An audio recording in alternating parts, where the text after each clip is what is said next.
Hey everyone, welcome to GameFace, episode 295 on Sifted Games at sifted.net. I'm Shane Satterfield, your humble host for the next couple hours of video game discussion, and alongside me, I have my cohort, Matthew Kyle. What's going on, Matt?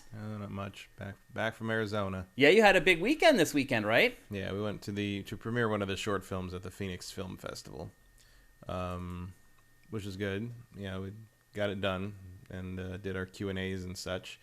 It is still going on, but we didn't want to stay for 10 days in Phoenix. It's 10 days? Yeah, the first weekend's a lot of short films, international stuff, and then they do a lot of the features next weekend. Mm-hmm. So our short is actually playing Friday and Sunday still at Phoenix, but we're not. And you're not going to be there, which is fine. I mean, but it's went okay. It's the first time we'd shown it to people who didn't work on it. So it's how did that feel? It was good. People reacted well. Were you really nervous about it? No.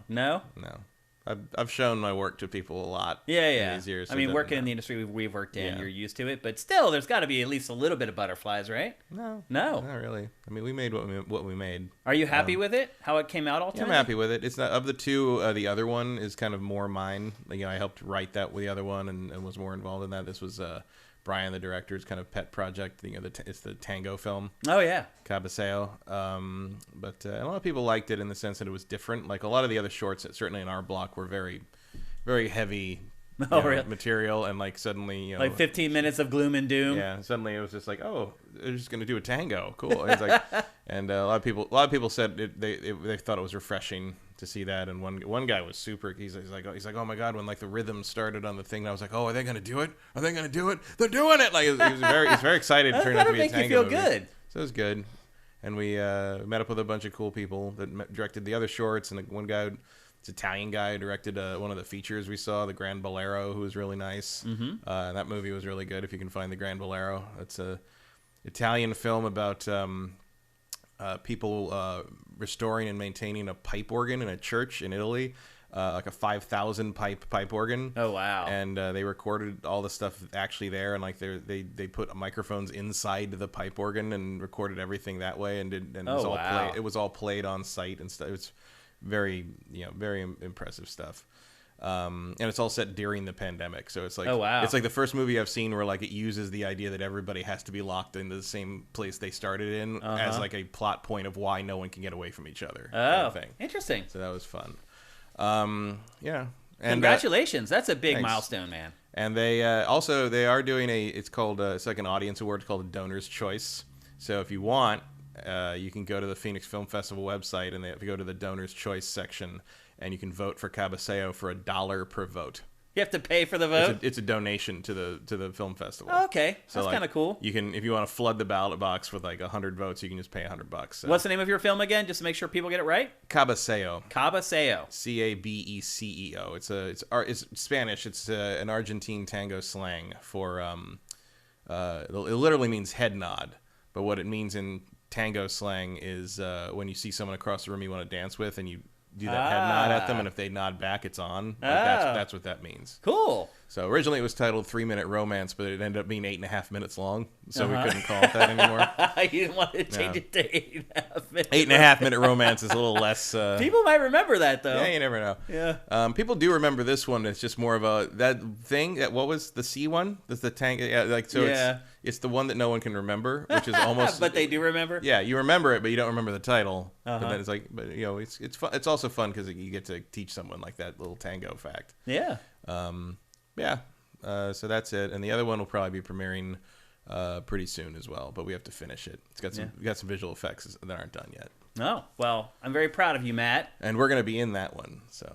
Yeah, because the one of the visual effects is the background of the bar has a TV in it that plays a role in the plot, but we need stuff rolling in the TV, and originally we were going to use the dance film. We're going to finish the dance film, cut it in there. We put it in there, and we're like, the only thing anyone's looking at is the dance film because it's colorful and rapidly cut, and there's tons of movement. So you're not looking at the foreground actors; you're looking what's back there.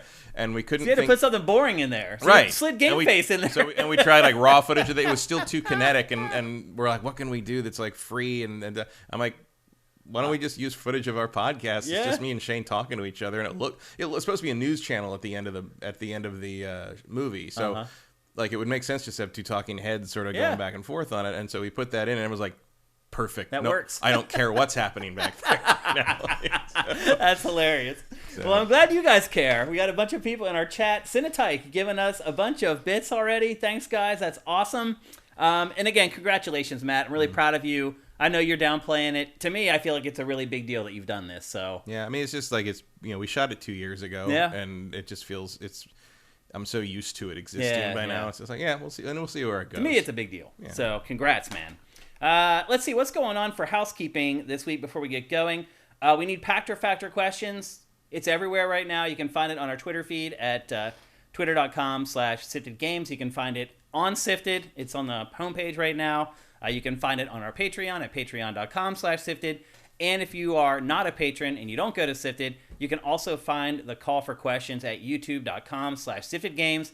And then just click the community tab and you can ask questions there. You can also just reply to our tweet that we sent out. There's a million ways to do it. We're shooting on Thursday, so we got about a day and a half to get those questions in before we go and shoot the episodes with Pactor. So please do that. Second of all, some people have reached out to me saying that they've had problems with Patreon. I don't know if this is unique to us. I don't think it is. But it seems to be something that happened in Europe. Yeah. You know about it too. Yeah, I saw people complaining about that. Not about us, but like just about in general. Other things. Yeah, so that's exactly the complaints that we've got. Some of our European patrons, their account or their charges did not go through. Mm-hmm. And then they reached out to their banks or their credit card companies in Europe. And basically some credit card companies in Europe have deemed Patreon to be unsafe and would not allow the charges to go through. I personally reached out to Patreon. I was like, what's going on here? And at first they blew me off. And they're like, every Patreon has people that come and go every month. I'm like, lady, I've been on Patreon for 5 years. I think I know how it works. And I was like, no, you're not getting it. Like, they're saying that some banks in Europe don't trust you guys to process payments. So ultimately, Patreon told me if you are having this issue to contact them. They said at the bottom of any correspondence you get from Patreon, there's a link that says contact. And they said that you should personally reach out to them. There's nothing I can do to help you guys. But it does suck. Like, our Patreon's already, like, really low. And then we lost, like, a ton of people because of this who haven't been able to pay. So we just got our lowest Patreon payout ever this week, or this month, which is really tough. So we are up against it, people. We do need help on our Patreon. I don't want to beg for money. I know I hate when people do that. I hate doing it. But we're kind of at that point. Like, our Patreon is really, really low. And I don't know what's going to change. Like, we launched Good Morning Gaming. Everyone seems to like it, but it doesn't seem like anything we do affects our Patreon other than it just going down. It's really frustrating. If you guys have any tips on things we could do, I have pivoted like 5 times at this point. I don't know what to do. It is what it is, I guess. But if any of you guys watch the stream live on twitch.tv/SiftedGames and you're like, you know, maybe someday I'll contribute, like, now's really the time. I don't know how more overt I can be about it. Like, that's where we're at. Like, we're in trouble. We need help. So if you're watching the show on YouTube or you're watching right now on the stream and you thought, hey, maybe I'll chip in and help those guys at some point, now is the time to do it. I'm not, like, blowing smoke up your butts or anything. I'm just telling you the truth. We need help. So anything you could do would be a huge help. Also, there's always Twitch Prime. Those numbers have also been going down. Like, people aren't doing that anymore. We're just in bad shape. I'm just being honest with you guys. So if you're on YouTube and you can't afford to help us on Patreon, then at least, you know, use your Amazon Prime account to give us a free $2.50 every month. The instructions are in the description. It's very easy and very quick, but you do have to renew it every month. And I know that sucks, but I don't know why Twitch won't change it and let it just auto-renew, but it just refuses to do it. So anyway, just putting that out there. We're in bad shape. We need help.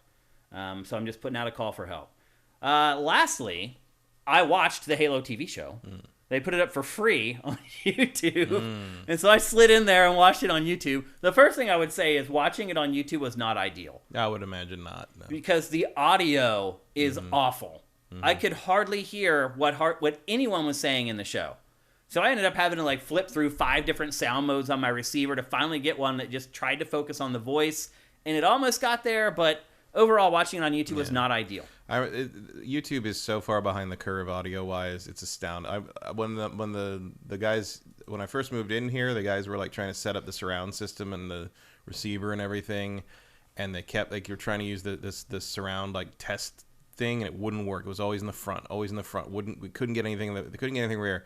And I came over. I'm like, what are you trying? And finally, I look over. I'm like, are you using YouTube? A YouTube copy of the surround test video? And they're like, yeah. I'm like, YouTube doesn't have surround sound, dude. Like you're not getting. It's not getting because you're using. So we hooked it up to a DVD player. Maybe it was a PlayStation 4 actually, and then it was fine. I was like, yeah, YouTube doesn't do that. They exist about in around 2004 audio wise. You're right, though. I mean, that's pretty much where it's at. Yeah. But I guess you put Halo up there so people can see it. Yep. I mean, the idea is you watch episode 1, you get hooked on it, and then you go and pay for Paramount Plus. Subscribe to Paramount Plus. Yeah. And that did not work on me. No. I mean, there's not much on... If you don't want to watch Star Trek, there's not really anything on Paramount Plus. I'm just saying, like, Halo wasn't good enough for me to want to pay to watch it. No, I wouldn't think so. Which is a little disappointing. Because I was hoping kind of it would be. No. But it's not bad either. No, it's fine. It starts off with a bang. Yeah. I'll say that much. And then it doesn't. And then it fades very fast, yeah. It becomes two people talking in rooms for the rest of the show. And I kind of understand, because I don't know that action is going to carry a show like that for season after season. Like, you have to build the characters and the repertoire. And right, but the problem with this is that, like, well, A, the tone's all over the place. And it is, B, like, I don't have a lot of reason to care. You know, like, they don't get beyond what I've already got built in to care about Halo, which is less than what used to be. Yeah. Like, I don't know how I'm supposed to take the UNSC stuff. Like, what's confusing? Yeah, it seems like they're the villains, but they're also the good guys. Yeah, but like, but also like, they turn on Master Chief real fast. It's just like, oh, okay, he won't assassinate a child. Right, kill him right now. We're turning the whole army on him. Kill the thing we've poured billions of dollars into. Yeah, like there's no reason you'd off an asset like that fast. It felt a little bit like they're trying to, I don't know, draft off of the Mandalorian a little bit. And there's an element of like, okay, so I guess I'm supposed to side with the colonists because I guess they're right that the UNSC is a bunch of monsters. Because if they'll do that to their own soldier, right? What would they do to the it's like. So I don't know where they're really going with that. Like if it's going to be a whole thing where like Miranda Keyes realizes that her father and her father didn't seem too into that either. No, it was just that one really angry woman who's like part of the council or whatever. Right.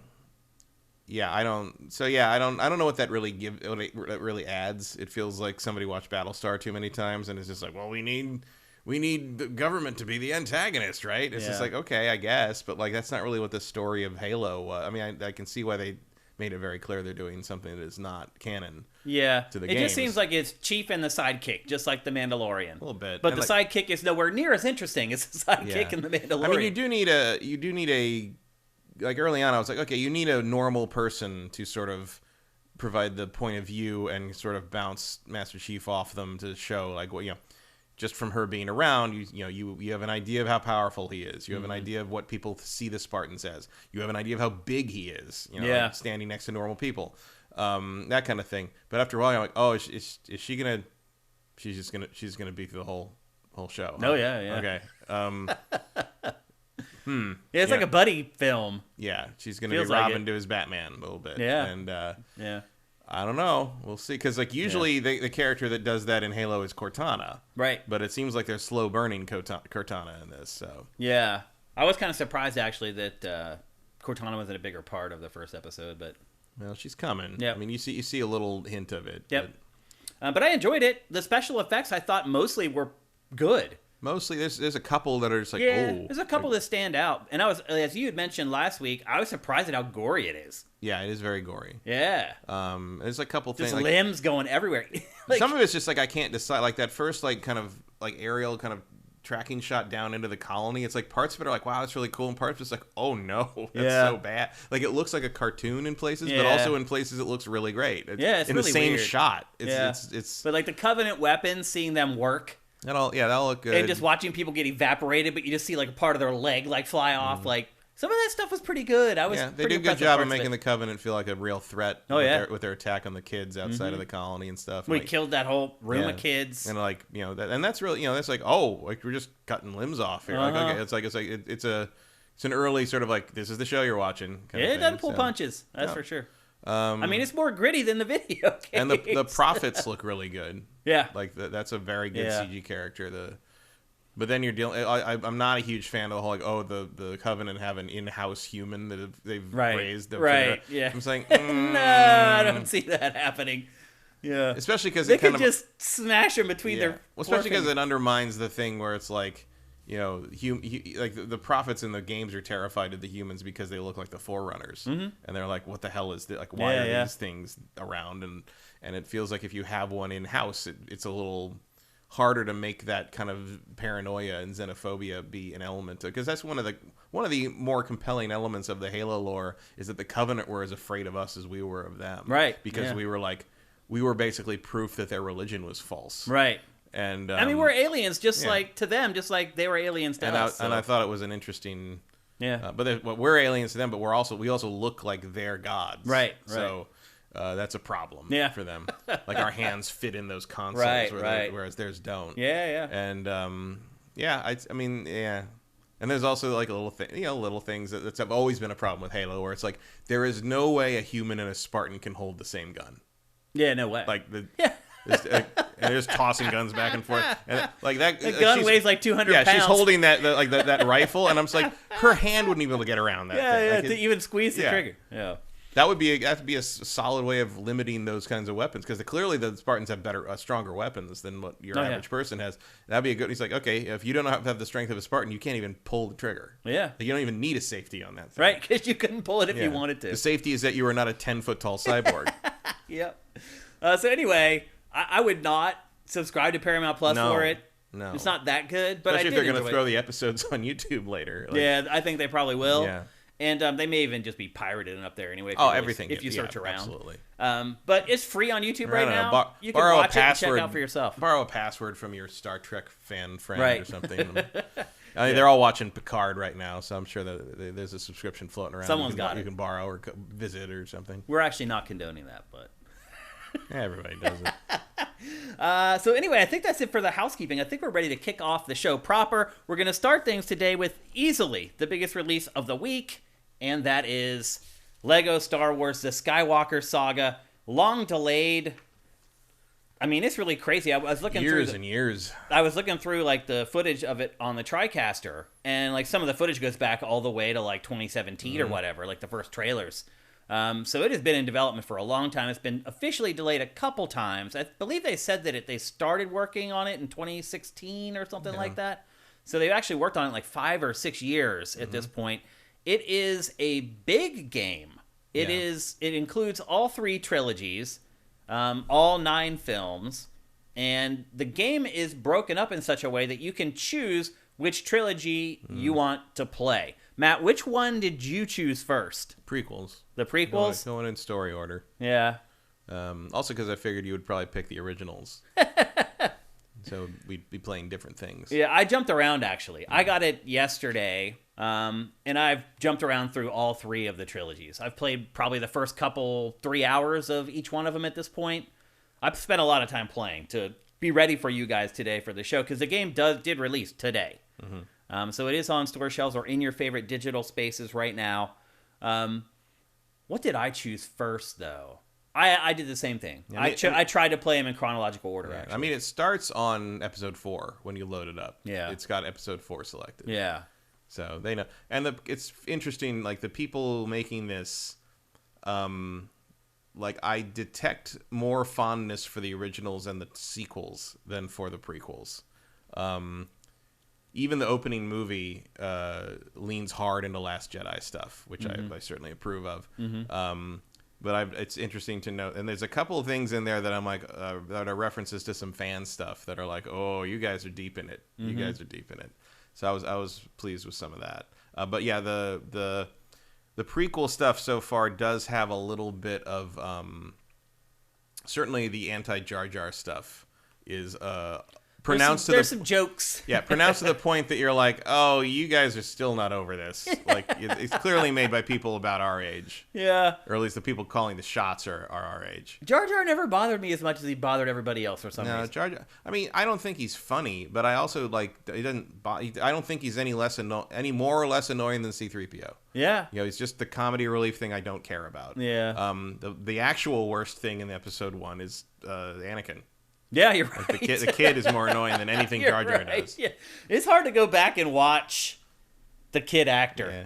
Yippee! Yeah. I mean, look, it's not his fault. He can only do what he's directed to do. Yeah. And he was 9 or whatever, and that poor guy, you know, he has a lot of mental health problems, partly because of being bullied his whole life for playing that role. Does he really? Oh yeah, he was in an institution for a while, like schizophrenia, and Whoa. like he had a very, very bad time. I didn't know that. Yeah, he was relentlessly mocked by the internet, by his friends, by the people in college. Like they all called him Annie in college. Like he just had a very hard life because of it. I had no idea. Same with Ahmed Best, the guy who played Jar Jar. Like his career basically ended. Like it got another. You know, no one would touch him, and he had some real dark places he ended up in because of it. He's doing better now. Like people have kind of come around, and people don't really hate the prequels anymore. Like there's a like the kids who grew up with it have grown up, become adults, and love it the way we love the originals. And the same thing's going to happen to the sequels, folks, whether you like them or not. Because the kids that grew up watching those as their first films and saw those in the theater. Maybe not Rise of Skywalker. Nobody likes that piece of shit. But it's too bad it's in here. But there's nothing you can do about it. Yeah, they're not going to just exclude. You can't just ignore Episode 9 as much as we try to in real life. Yeah, it's very ambitious one way or the other. Oh, this game is crazy ambitious. I remember I picked up the first of the Kyber bricks, which because they're not gold bricks anymore, they're Kyber bricks. Yeah. And it's like 1 out of 1,166. Yeah. And I'm like, okay, I see you, Lego. I see and you use those bricks to basically level up a skill tree, upgrade things and stuff. And I don't know why there aren't 1,138. There should have been 1138 because that's the Star Wars number. That's the THX 1138 reference that is in all of them, in all of Lucas's stuff. So yeah, I think they dropped the ball a little bit there. Should have been 1,138 bricks. I think otherwise, though. I mean, they don't drop too many balls. No, there's a lot in here. It's insane how much content is in this game. Well, there better be after 6 years. Right. It's still impressive though, and it's not even that just there's the content. It's how meticulously it's handled. Now, we're going to get into stuff that they've left out here in a bit, and I'll let you kind of riff on that. But the stuff that they have decided to include, there's so much minutia and little details and nods to fans and little jokes. And the game is legitimately funny. It's probably the funniest game I've played since probably some other Lego game. Whoever the writers are that Traveler's Tales gets to work on this stuff, they're really good. Like, I've laughed out loud at this game like at least 7 times in the last like 20 some hours that I've had the game. Like, I can't think of other games that do that. I mean, here and there. Trying to think of funny games. There aren't too many funny games. There aren't. Really. Yeah. It's refreshing. Tiny Tina's trying, but I don't think it's pulling it off. Yeah, I mean, I've laughed way more times at this and I've spent way more hours with Tiny Tina at that. And there is some pretty good writing in that game too, don't get me wrong. But this is like, to me, a whole other level, and it's smart. And sometimes I wonder, I'm wondering if it took so long to develop this game because they have to pass all of these gags and these jokes through Disney. I'm sure Lucasfilm has to approve everything, so I'm sure some of that is there. Because some of the jokes, I'm like, wow. Like, I'm surprised that like they let it go through. And I'm just wondering if there were conversations where they had to argue and convince Lucas and Disney to let some of the stuff pass through. And maybe that was the reason because there's just so much of it. Every scene has like all these sight gags, funny just one-liners, just physical comedy, all of it. Like, yeah, I don't know. It'd be interesting to hear some behind the scenes. I mean, you never would because nobody wants to talk about that. And it's probably a weird, tenuous relationship as it is because they're owned by Warner Brothers, so weird seeing the Warner Brothers like interactive logo pop up at the beginning of a Star Wars game. It is, yeah, for sure. I mean, you can't argue with the results, so it doesn't surprise me that they find a way to make it work. Yeah. But and this is gonna probably sell like you wouldn't believe. Like this is pure like hand it to the kids and have a week of peace kind of shit. Right. Well, there's also co-op that you can play, split screen co-op, which does look a little limiting. Yeah, it can be, and only one player gets achievements, as I understand it. And also, I think only one player can actually take part in like the boss fights and some of the other stuff. Some of the boss fights have sort of set piece things that don't split screen properly. So yeah. Yeah, I think any boss fight that's a lightsaber fight, only one of the players gets to actually take part in it.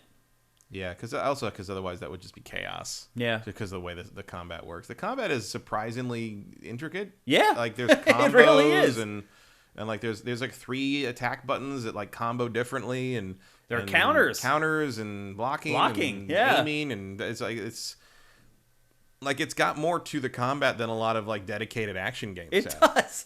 I was pleasantly surprised by it. Now the aiming, the auto aim in this is probably the most generous that I've ever had. Very aggressive. Yes, you can turn that down. But can you? Yeah, there's a lot of options to mess with that. But like, I mean, it is snappy. It is very snappy. But if you're playing with your 3-year-old or 4-year-old kid, that's what you want. Yeah, you don't want it to be a real test. You don't want them flailing around just trying to get their reticle on the enemy and whatnot. Game's pretty violent too. Yeah, I mean it's kind of old. Like it's clearly made by fans of old school Warner Brothers, like that. The old cartoons where it's just like people got blown up and shook it off and moved. There's no blood or anything. But it's definitely lots of people die. I guess is what I'm getting at. Yeah, it can be a little dark in places. Yeah, but Star Wars is like that. It is. Yeah.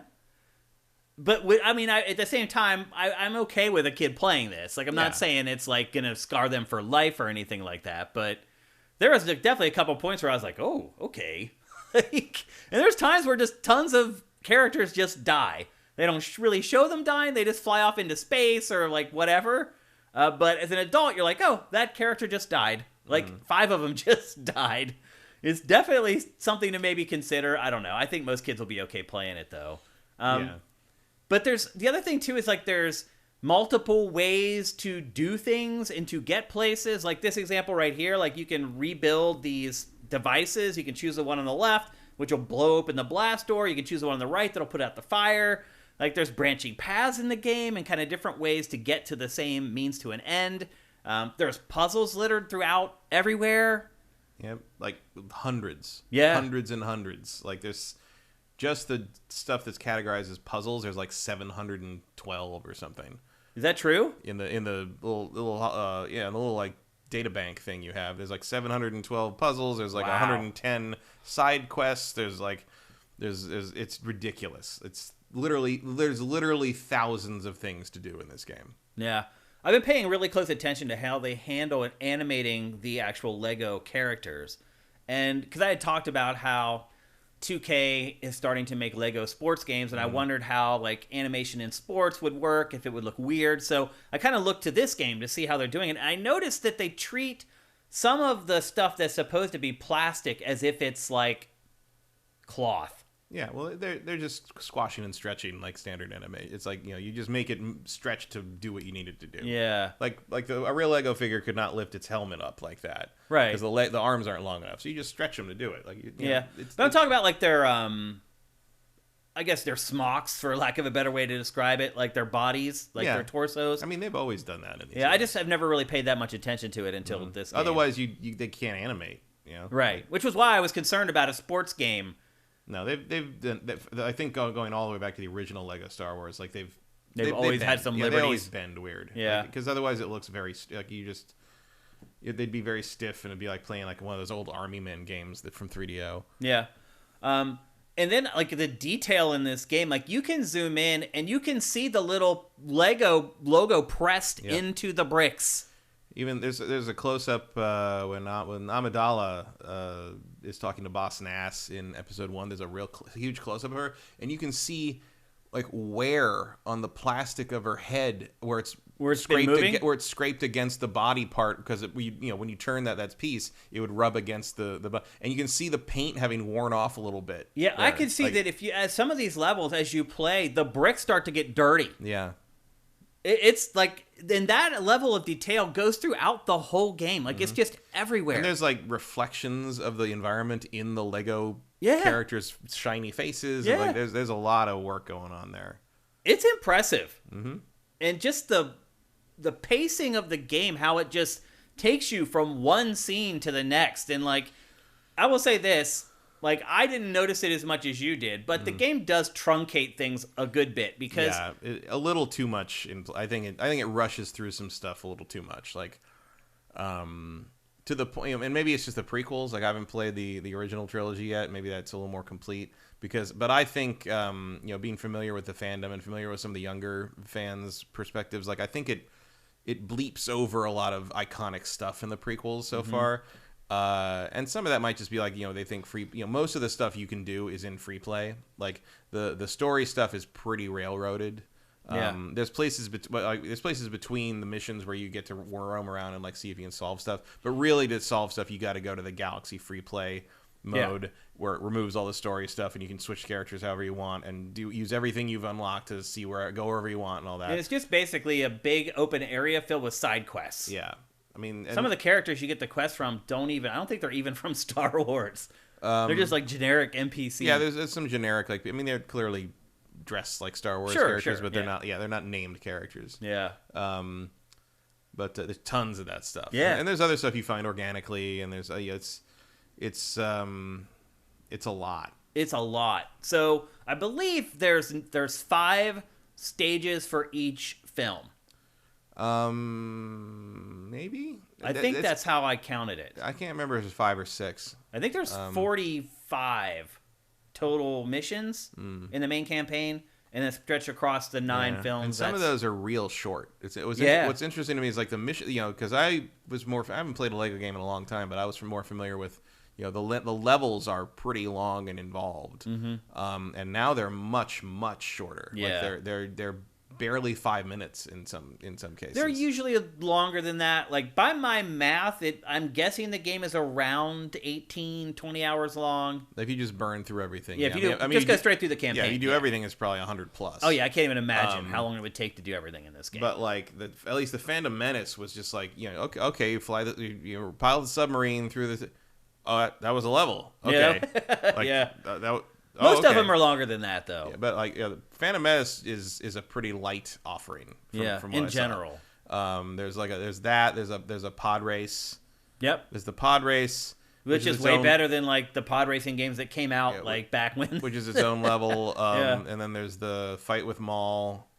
There's the and then there's the space fight. And I think there's one other. I think there's an on foot one in there somewhere. But like, it's fast. It's and episode 2 is a little more involved because there's less vehicle stuff, but the meat of the game is sort of the open areas where you run around and discover stuff. And so maybe that's why some of the story feels so truncated. Like the whole middle 40 minutes of episode 1 takes place in about 2 minutes. And they could have played a little more, just because of how the humor works. They could have played with some of the other scenes that happen in there a little more. Like, I would have liked to seen a little more, like the scene where Palpatine says he's gonna, he's been nominated for Chancellor or whatever and all that, and like, because all through the prequel stuff they do like big nods of like, he's evil, you idiots, like right. Like they're talking about who could the Sith Lord be, and he's got like a photo of him with like all the Sith people on the desk, and he's like, oh, who could it? I don't know. It's There's the Order 67 gag. Yeah, that's pretty good. It's just like they could have done more with that. Yeah, and it's more of a compliment to the writing and their reinterpretation of it that I'd like to see more than like saying like, oh, you were lazy and didn't do enough. It's more like, I think you could have. I think it's just their take on it sustains well enough. They could have stretched it a little bit more and included a few more iconic moments. Because the pacing is really good. The pacing, but it's almost too much. No, it's too much. It's breakneck. It's really too fast. It doesn't let up. There's not a lot of like downtime in this game. Yeah, it's faster than the old Lego Star Wars games. Oh yeah, like it's for sure. It's interesting that it's like, and Because they had to fit 9 films into one game this time, is Except, my guess. like, they really didn't, because, like, each trilogy is basically the content of a full Lego game. Yeah.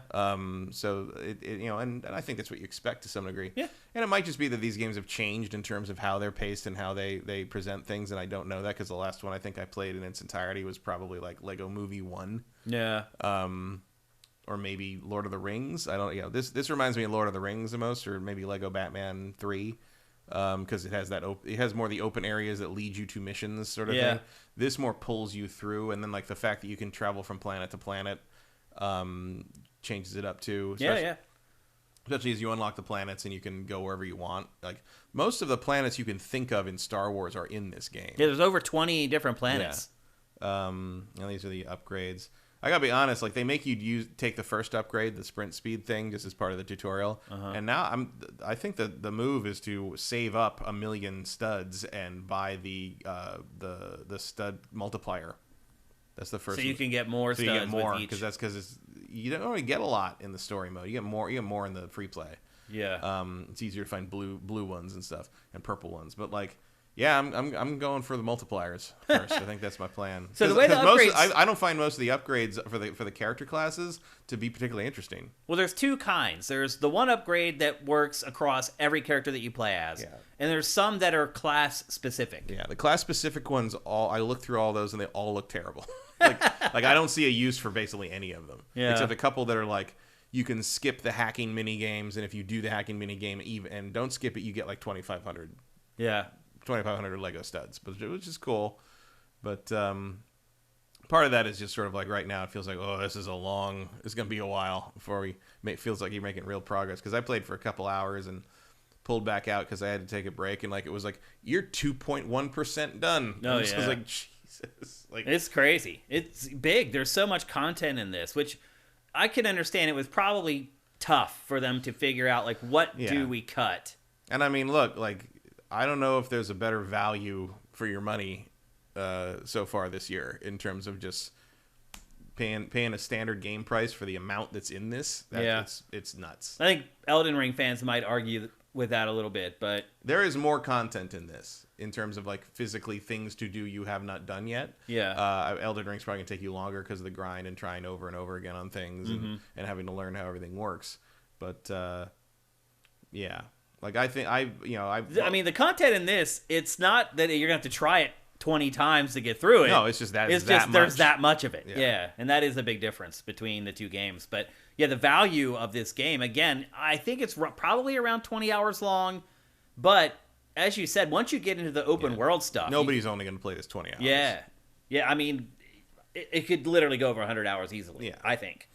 They have made some tweaks to the Lego formula. Like the shooting is now Resident Evil 4 style. It's kind of like over the shoulder and offset to the side, which is different from how it's been in the past. As we already talked about the auto targeting, which is generous, but as you said, you can adjust that if you want to. There's also cover. You can shoot from cover in this now, which is something that's new that hasn't been in. There's hopping over cover. You can hit people as you hop over cover. It's like you can build cover. Full Gears of War action. You can build cover. You hold circle and it'll reassemble things that have busted apart, and you can create cover on the fly right in front of you. The enemies do it too. If you start lighting up an enemy, it will start taking Lego parts and building cover in front of it, and it'll start using it as cover and doing the stop and pop thing. So the combat and the gameplay in this, I feel like, has gone through some pretty drastic updates and changes. They've definitely flirted with a lot of that in the past in previous games, but this seems to be where it all has culminated. Yeah. We talked about the combo system, which is simple but surprisingly deep. One thing I would say is the game is really easy. Yeah. I don't know if you'll ever die in this. I've died because I've fallen off the edges of things, but like not because of fighting anything. Right. Or it's really easy. And I would argue, too, that while they have... I guess if you're really bad at flying, maybe. Yeah. While they have added depth to the shooting and the melee combat, you can pretty much just button mash your way through the game. Like, you don't even have to shoot people. You can just run up to them and just start meleeing them. Now, there is a setting where you do not get health back unless you pick up hearts. Oh, really? Which would probably make it much harder. Yeah. More like the old one. But... They've also switched to more of a life bar system, without, as opposed to the old system where you have the 4 hearts in the corner. Yeah. So I think that would be much harder to manage than I initially imagined. And enemies don't drop hearts much. They don't. Very rarely. Yeah. In fact, you can get upgrades that like make them do it more often, but Yep. But this game also reminds me a lot of like a 3D platformer because of the gameplay variety. There's so much stuff that you're doing. You're flying, you're driving vehicles, there's melee, there's shooting, there's puzzle solving. There's even like an RTS section during the Battle of Naboo where you're just taking down like the squadrons of troops that are marching towards you. There's, as you said, there's pod racing, so there's racing mini games in this. Like, you're just constantly jumping through this stuff, and it does a good job of teaching you how to use all the things and how to do all the things. And again, I think for kids, that's probably a good thing. It's very intuitive and simple and to figure out how to fly or how to shoot or any of that type of stuff. But it is very much like a 3D platformer in that way. Like, every 5 or 10 minutes, you're doing something different. Like, you're never just like, oh, here's another section where I have to shoot and melee my way through it. It really mixes stuff up. Yeah, I think like it's not landing for me the way I thought it would. And part of it I think is it just because it's so rushed and because it does this and this and this and that and this and this and that, I never feel like I have a chance to like settle in and play a Lego game. Like the old games kind of had that thing where like you'd be in a level for a while, you sort of get your mind around it, you like, let's solve this, okay, let's move on, let's fight this little thing. Like, it just feels like it's like, okay, this, and now this, and now this. And as soon as I kind of get used to what I'm doing, like, it's time to do something else. That's true. I mean, there's no denying that the game is like that. Yeah, for and sure. I think if the thing you've liked historically about Lego games is sort of the complex and kind of crafted levels, that's not really here. No, that's true.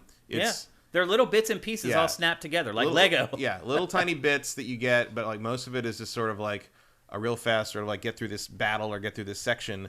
But the most of the game is running through the open areas, finding puzzles and solving them. Yeah. So if that's what you like about Lego stuff, this will deliver beyond anything you could ever imagine. If you like those old kind of like, you know, intricate levels and you know, very, very designed, you know, stretches like the old levels used to be, that's just not in this game. Yeah, the actual levels themselves are short. Yeah, and they're very underwhelming to me. So I'm a little disappointed by that. I was hoping it would be more like, you know, a lot of open world stuff broken up by like pretty, you know, like some levels you can sink your teeth into, and that's just not here. Yeah, the open world stuff is kind of quarantined into that Galaxy free play mode. And it is, and I think that's where people are going to ultimately get the bulk of their playtime from. Absolutely. It's just flying from planet to planet and kind of just accomplishing those missions, those side missions from the NPC. But it's just sort of like the, you know, and to get to that stuff, you know, Lego games have always been like this to some degree. You got to get through the story. You got to unlock the different types of characters because, you know, it's like, oh, I still don't have a dark side guy or I still don't have a bounty hunter or whatever to do these, you know, interact with these particular objects and that. But the way they've done the story really almost feels like, okay, they know you're going to want to get through this so you can unlock stuff in free play, and it feels like we're kind of rushing through the story to get to that. Yeah. And I don't think that is the way to have done. It feels like you're shortchanging sort of the reason we're here a little bit. And maybe that's just because I have a longer attention span for this than the average child would have. Yeah. But I do find that aspect of it a little disappointing.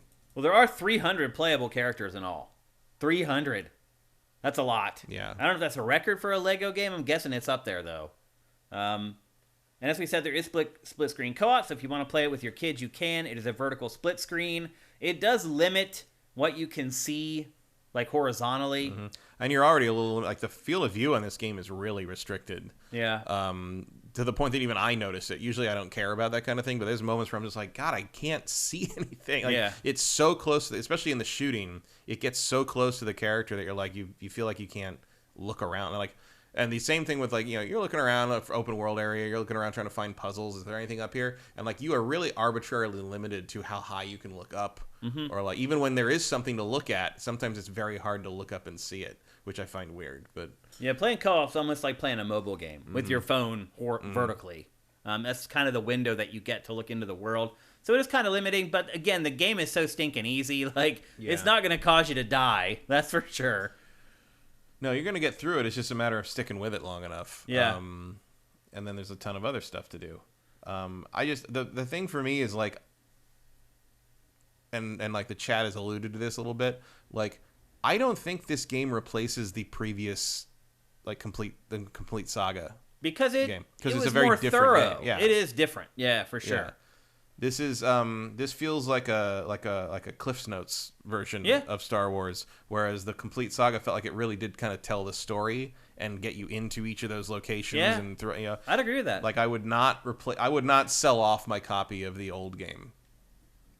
This is more of a companion piece to that. Yeah, this is flashier. Yeah. It looks a lot better for sure. It's a better game from a gameplay perspective. I think it plays better for the most part. Sure. And it looks a lot better too. I just wish there was since we're talking about percentages, I just wish there was 10% more meat on that bone. Yeah, I can understand that perspective. But I have been having a ton of fun with it. I'm going to keep playing it. Yeah, it's fun. It is fun. And it's a nice. It is still a celebration of the brand. Of the I totally feel that way. And there's a lot of weird little in jokes to see, and in jokes that go outside of things. Like I'm surprised at the non-Star Wars references in this. Like one of the episode 1 levels is a reference to Better Call Saul. Oh yeah, that's so weird. There's a Qui-Gon makes a Taken reference. I didn't pick up on that. If you approach an area where there's a thing that he can interact with as a Jedi, he says, I have a very particular set of skills that will be helpful here. And I was like, that's a Taken reference. I have a very particular set of skills, and if I will find you, and I will. That's definitely. And that's the guy. That's Tom Kane. It's the guy who does Yoda. Yeah. And he doesn't act anymore because he had a horrible stroke apparently. And they recorded this so long ago, it might end up actually being one of his last published voice acting roles because apparently it damaged his ability to speak. Oh, geez. So that's the guy who does Yoda, and the narrator in Clone Wars, the guy at the beginning of every episode is it's like War in the Republic, like that guy. He's Qui-Gon in this, and you can hear it a little bit that it's the same guy who did the narrator. But there's a Taken joke in there, and I'm just like, all right, sure. Yeah. That's cool. Again, the writing in this is very good and very clever, and it's as a big Star Wars fan like you are, I haven't been offended by any of the jokes. And I don't feel like you need to be a hardcore Star Wars nerd to get them all. No, I think even if you're just if you've just seen the movies, you'll get it. Yeah. And the really hardcore in jokes are not obtrusive to the point that they'll happen and you're like, I don't get it. What I miss? They're not like that. A lot of times those are like sight gags. Yeah, they're all side thing. If you didn't know what it was, you're not gonna think you missed a thing. You're just gonna see a thing happen, a funny thing happened. Yeah. So I just come off playing Kirby in the Forgotten Land, which I really liked, which also had great co-op for parents and their kids. And now I'm playing this, and trying to decide which one I would recommend is tough. I mean, I think I'd go with this one just because I think it's a more universal thing. It's more likely that people are going to like the subject matter of this. And there's more to it. Yeah. And it's on more platforms. Yep. Also, from what I understand, you should not buy this game on the Switch. Oh, really? Apparently I'm not surprised by that at all. No, not at all. But apparently it is image quality is all over the place. There's it's hard to see what things are because the image quality drops after a certain distance from the characters. Runs poorly. Even the most hardcore Nintendo people I know are I tried it on both and I had to go with PS5. It's or whatever. Is it unplayable on Switch completely? Because there's some people who only have a Switch. I've had a couple people say that it is borderline. Really? Just the performance and just I mean, if you don't have anything else to play it on, sure. But most people do. Yeah. Should have went with the cloud version, I guess. Yeah, I don't know. This seems like it's this. You don't think about it with a Lego game, but it does feel like it's just technologically a little beyond the Switch. Yeah. At this point. I'm surprised too that there aren't more. Some of these areas are huge. They are huge. But at the same time, I am a little surprised that more of the world isn't modeled in Lego. That's been a complaint about Lego games for a long, more than a decade. And I realize that they've done it that way for a long time, but it is a little weird to have these Lego characters and objects in this real world. Yeah, well, the visual language of these games, kind of going back to I think probably Lord of the Rings, or maybe Batman 2. It kind of became especially when they changed to more the open world angle. It's almost like the visual language of the games is you can tell that there's something you need to do or a puzzle to solve when you see Lego objects. So that's it's sort a mental trigger. Yeah, okay, I'm looking at this rock wall. but there's a little section that's made of Lego, so I know I need to do something there. Yeah. So like that's sort of the shorthand. I get that, and that kind of works. But I think that all the time. I even think that in like the one shot of that intro movie of Luke fighting Kylo Ren, and they're dancing around on the sand. And like there's a moment where I'm just like, they are the only two Lego things in this shot. Yeah. Like it is a little weird. It is. And I kind of wonder. It would be fun wonder, to see them take on the challenge of making a world completely out of Lego. I do wonder if maybe the next one I would presume, well, maybe not with this series, but I would presume it would be next gen only. It would be PS5 and Xbox Series X. Maybe then they could try, but I don't think they're really interested. I mean, they did stuff a little bit like that with like Lego Movie. Lego Movie had more stuff along those lines because of the nature of the aesthetic. But when it comes to the you know what I hope they do next, which is Bond. No. And they do have the James Bond license. Right. They are making the an Aston Martin set, out of a real Lego set. So it could happen. I'm just saying. Yeah. James Bond would be a no-brainer. Like it'd be a pretty good fit. Especially in this format. Like that would you could do tons of movies like that. You could. I probably wouldn't want to put as much time and money into it as you did for this because I think Star Wars is going to sell better. But I would love to see them try Bond. Okay. Or go back and try DC stuff again. I didn't care about the DC supervillains thing, but I think it might be time to go back to the well and do a big Justice League thing or something. That would be fun. That'd be cool. Let's take a look at chat and see if people have questions for us about this game. You guys usually do. Let's scroll up here. Schneeky says they fly through the sequel. Such a shame a lot has been left out. That's something that Matt has been saying.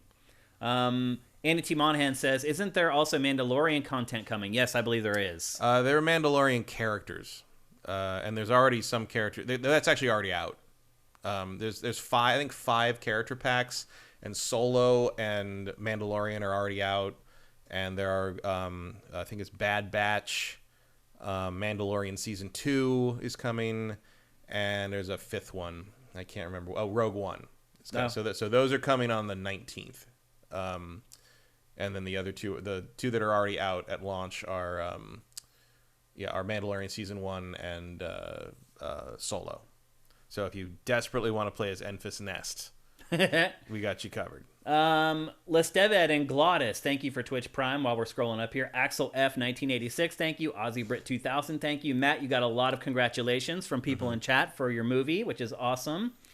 I think AJ had a question somewhere. Oh yeah, he was asking about does it make sense that it was delayed so many times now that we played it?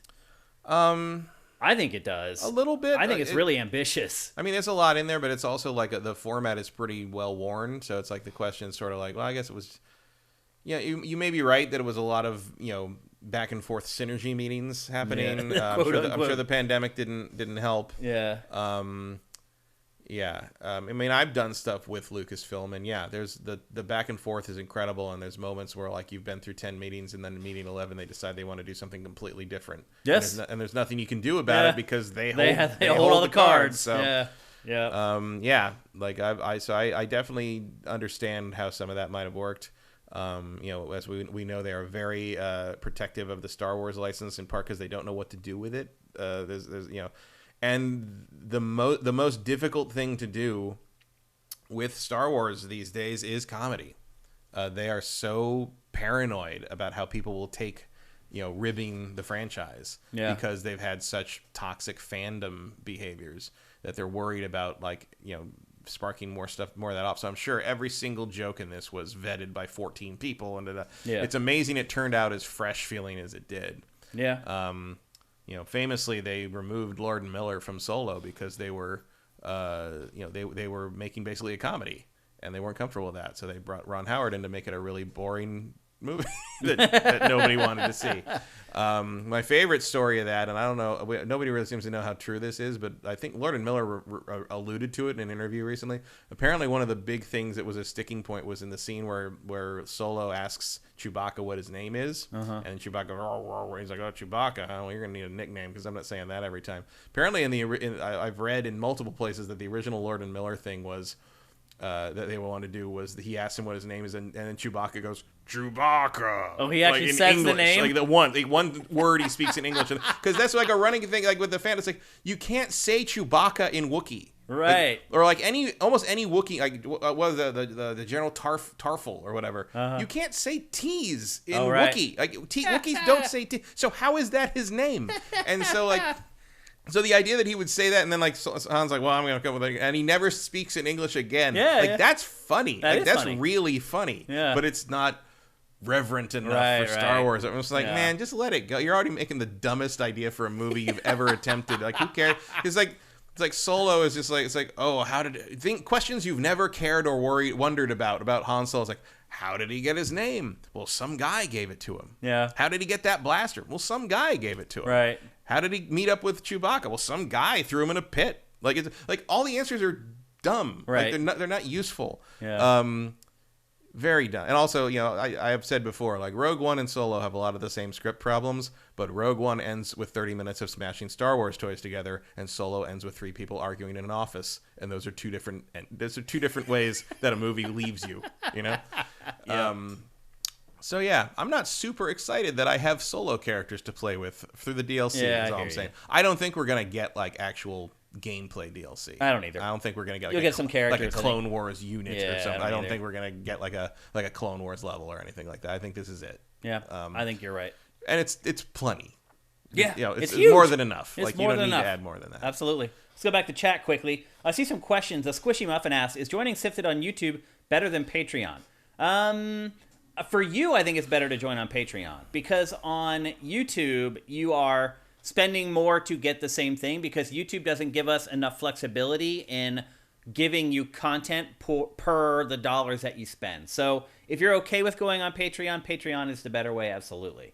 Let's see. Lazily Diligent says, look at the success of Colin's Last Stand. More shows, less production value. I love Colin, and I think he's good at what we do. But Colin's success isn't because of that. No. Let's just be honest. Colin's success is Colin because fills a particular niche. He's a right winger, and every right wing gamer supports him because he's really the only one. Mm-hmm. And again, I think he's good at what he does. I'm not saying he's. I mean, there are others, but like they're obnoxious twits for the most part. And Colin, production value, whatever. Colin does come off professional. Yeah. So that's he's the only one who does that. You're not getting that from the quartering or whatever. Yeah. So he's got that whole audience, whereas the rest of us have to fight for everybody else. So looking at what Colin does is not smart for me to do and like emulate. Let's see what else we got here. Jar Jar is responsible for the rise of the Sith to power. Okay. Yeah, that's the Darth Jar Jar theory. That's just garbage, right? Or is it true?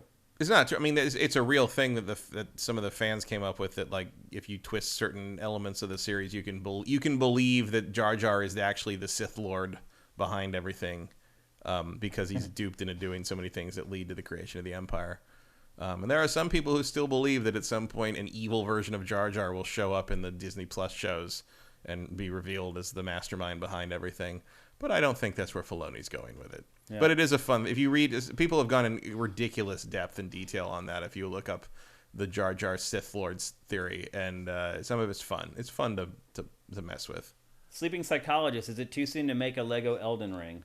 No, I don't think it is. I don't even know what that would be. I don't either, but it would do very well, I think.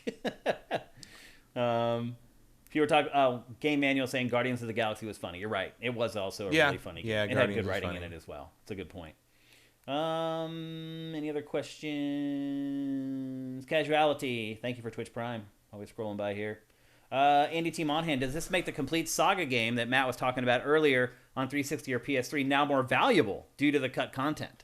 I don't know about more valuable, but I would say it hasn't lost its reason to exist. Like there's a scenario in which I can see I'd rather play that or like the Lego Star Wars 3 Clone Wars game again than this. Yep. Gino Mike Shane wear a MAGA hat. That is not happening.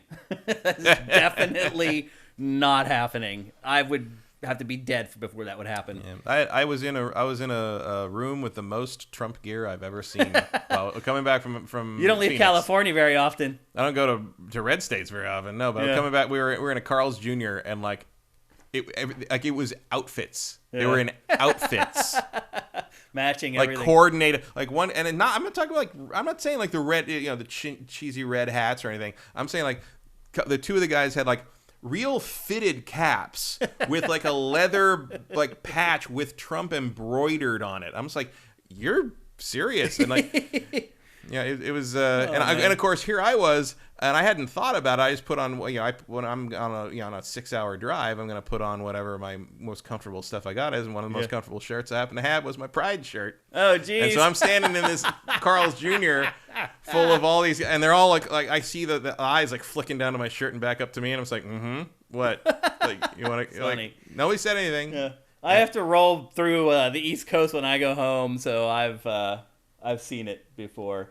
Could you imagine wearing anything of like a politician with a politician's face like on I'm it? trying to imagine like wearing like a bunch of like Joe Biden equipment. I'm just like, no, why would I want to? No, that's not. I would never ever wear. Why would I want anyone's like first that for impression a of me to be that? politician? I don't know. It's insane. Anyway, or even Obama. Like I don't never ever. I would never wear anything of a politician. I am not enough of a fan of any politician to it's insane. do that. It's insane. Very but anyway. weird. I think you guys, that's all your questions for. Oh, I did Lego enjoy, Skywalker. When we first drove into Arizona, one of the first things we saw was a billboard for a firearms store nearby that read, "Welcome back to freedom." I thought that was very funny. Oh man, it is a different world when you get out there. That's for sure. Okay, I think that's it for Lego Skywalker. I think you guys have exhausted all your questions, and let's move on. We're going to talk next about E3. So we thought that E3 was going to kind of hang on and do this digital thing, even though it wasn't doing the show in person. And then, although you recall, I called this one. You did call this. I said this was coming. Probably on the way. And the last week, the ESA announced that it is not doing the digital version of E3 either. Which, based upon what happened last year, I don't know that not a huge downside. Also, it's like that. All those digital plans we never told you we had; those aren't real. Yeah. It's like, okay. Yeah, that is a little weird. Yeah, they never said they were. I mean, they said like, "Oh, we're doing a thing," and that was about it. Like, it's not like there were specific things they'd announced that were going to happen, and now they're canceling them. They're mostly just confirming. Yeah, we don't actually have anything. Yeah. Go watch Jeff Keighley's stuff. Now, they did say that the reason they're not doing the digital stuff is because they struggled to work with publishers. And, why do you think that happened, Matt? Probably because the publishers realized they don't need this crap. Well, I think it's probably because the publishers had already decided that they were going to work with Jeff. That too. But also, like, Jeff isn't charging them millions of dollars to be involved. Right. Like, that's a big part of it. Like, the exorbitant fees that the ESA started charging people to just be part of E3 became ridiculous. Like, and that's one of the reasons a bunch of them bailed out. Like, it was just like, there's no possible way that we're not going to get at least the same effect by spending our own money on our own venue and not throwing it all at this company. Because that was where the ESA makes all its money every year, is like basically extorting the publishers at E3. Do you think the ESA was trying to charge publishers to be a part of the digital show? I wouldn't be surprised. I wouldn't be surprised either. I mean, the big chunk that they get to charge is for the space on the floor. Yeah, obviously. But it wouldn't shock me if that was we'll give you prominent position. I mean, if that is the case, the ESA is really dumb. I mean, I feel like that's a pretty safe statement. Because if they imagine going and trying to pitch that when you know that the publishers could go to Jeff Keighley and get in his show for free, or just start their own live stream, or just do their own stream like they've been doing for the whole 12 months. But like this is basically where they get all their budget for the year, so of course they had to try to do that, and so that's chased other companies out earlier. I'm sure it's why Sony stopped as well. It's like, why are we doing this? For nothing. Like, in the end, like I said, like Sony did not need E3 to launch the PlayStation 5. It didn't at all. Yeah, think about that. It no launched difference whatsoever. A platform without E3. Yeah, that's a big milestone. So like, I don't know. I don't know what else could happen to show that E3 is irrelevant. Maybe it could just go away for 4 years. So that's we're about to see that happen. Do you think, if it even comes back next year? Well, that's the question. I think E3 is dead. I think it's over. Is it ever coming back? Like, how do you restart it at this point? I don't know. How do you come back and say, like, okay, everybody, give us like $5 million per booth to come back and just do act this like again? the last 4 years didn't happen. Yeah. And we'll just play nice like it's 2019 again. Yeah, and try to like convince everyone that anyone's going there for any reason other than they go to Pactor's party and see everybody again. Yeah. Like, that's the only attraction to that, would be like everybody gets to all be in the same city at once for the first time in 4 years. Nobody wants to go to E3 again. Do you think there's still value in the business side of it, though? Probably, like having that annual event? I mean, honestly... Somewhat, but at the same time, like, business continued just fine through Zoom. Like, did it, though? Yeah. We don't know that, because we're not a part of that side of the industry. No, but, like, none of that stuff broken down. Deals have continued to happen. Yeah, it's been fine. Like, the industry has not spiraled into a licensing oblivion. Like, it's you can still buy video games in stores. Like, I don't, a big part of expo stuff and business meeting expo stuff is, like, greasing the wheels and everybody socializing and getting some time out of the office, and we all get to let our hair down. Like, that's always been part of that. Yeah. Even if you're a dentist, that's part of that. Yeah. So maybe that, but like also like that's also kind of tied up with that toxic sort of bro culture that is sort of on the way out in terms of corporate spaces. So, maybe, what do you bring back? You have to bring back a new version of that to some degree. And how do you navigate that? I don't know. Like, I don't know if it's worth it in general anymore. I mean, that's one thing I would say for E3, though, is I feel like it did kind of clean up the show before any of this stuff started happening. Like, you saw the booth babes going away, and like, it used to be bad. I mean, let's be honest. In the early it used to be very hard to tell the difference between this and like a car show. Yeah. I mean, that was the model, basically. Yeah, in the early aughts, it was just girls in thongs and bikinis everywhere at E3. And so the ESA did do a good job, I feel like, cleaning it up and culturally getting it to a decent place. But I think that's the least of the concerns with the industry, honestly. Yeah, at this point, as much as they want to talk about it, I don't feel like dinosaur. Yeah. Like, the concept of an E3 is a dinosaur at this point. It has been for a long time. So do you think that's the case for all conventions? I think it's the case with all conventions that are centered on this sort of promotional business aspect. Yeah, I don't think it's the case with something like PAX that formed because fans want to get together and but play like games CES together. and stuff like that, just industry conventions. Because those happen in Vegas every week. Like, I mean, I would argue that like CES is not nearly on the level of waste and graft as this. Like in terms of like CES is gigantic. It is gigantic, it's like but it 4 also times covers, the size. But of it covers E3. everything. It does, yeah. And it's like it's an actual place you can go and get all of tech in one location.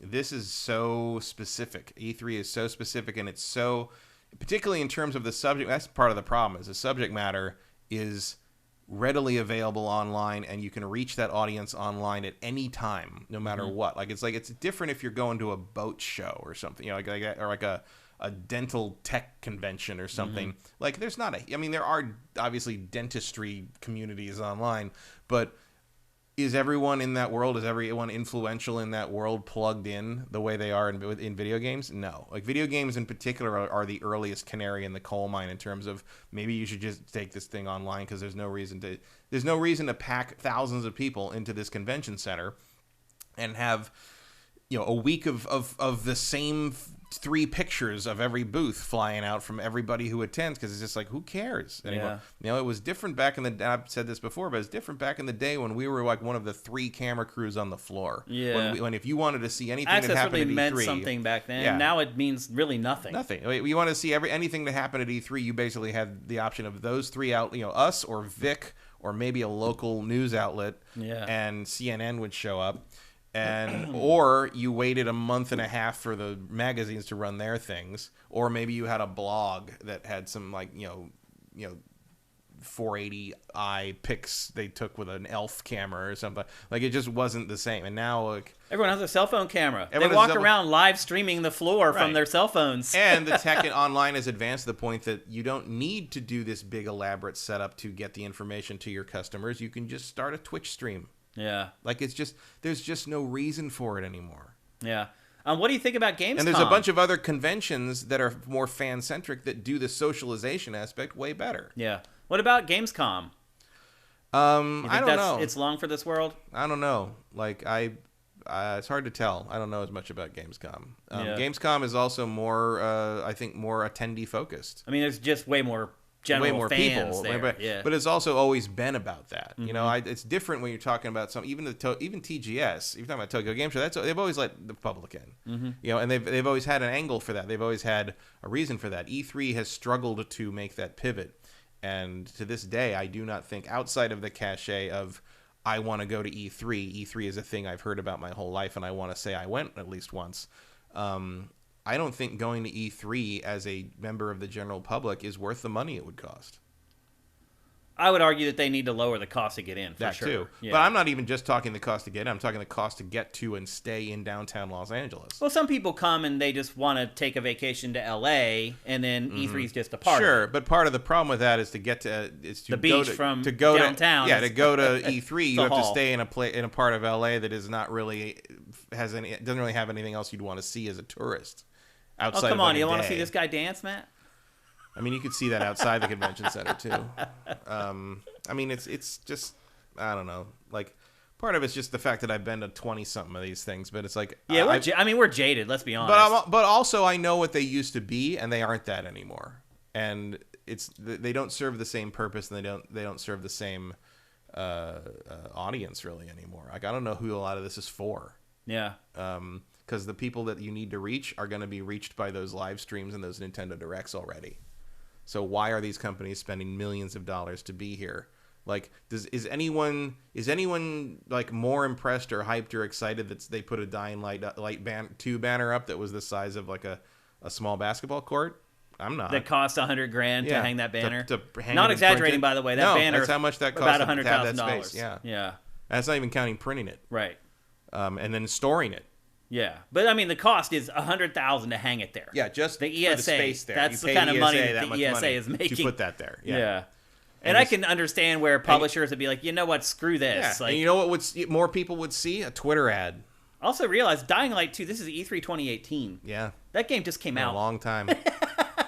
Was it worth spending $100,000 4 years ago for that game? I mean, I'm sure that's the calculus that these publishers are doing right now. Yeah. And meanwhile, you got stuff like Bethesda's like, we're going to show this 6 months before it happens, and it's going to come out, and it's going to sell 5 million copies in the first week. Yeah. I understand what you're saying. I'm a little more nostalgic for E3 than you are, but I'm also a realist, and I do understand that it is a lot of money for the publishers to attend. But I also realize, Matt, that these publishers make a lot of frickin' money. Yeah. Like, make a lot of money. Sure, but they also want to spend that money in a smart way, and I don't think this is seen as a smart way to spend it anymore. I agree with that. And another thing I would argue is that, there are people who work at these gaming publishers, testers and things like that, who make poverty wage. There is no reason that anyone who works on a game that ends up selling 10 to 20 million copies should be working for minimum wage. Right. When you make you need a living wage for the area you're in. When you end up making a profit of $1 billion on one game, your testers should not be paid minimum wage. No.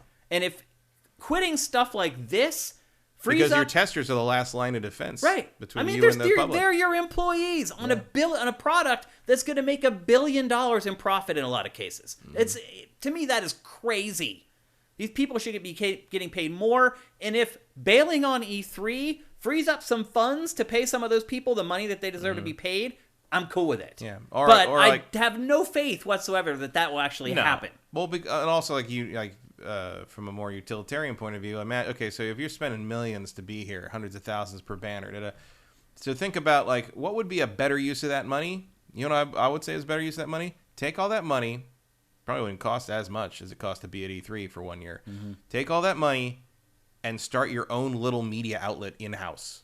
Right. And just regularly broadcast, live stream stuff about your own company's games, interviews with your own company's developers and creative people, little promotional things about stuff like just do that. Just basically start a Twitch channel for your own company. Yeah. And it would probably cost as much or less to pay the people and have the space and all that. Yeah, it would be a better, and it would reach more people overall the course of the year, and people would remember it, and you wouldn't be wondering if you wasted your money on a $100,000 banner 4 years before a game came out. GX Gear brings up a good point. Imagine being worth less than an E3 banner doing a QA.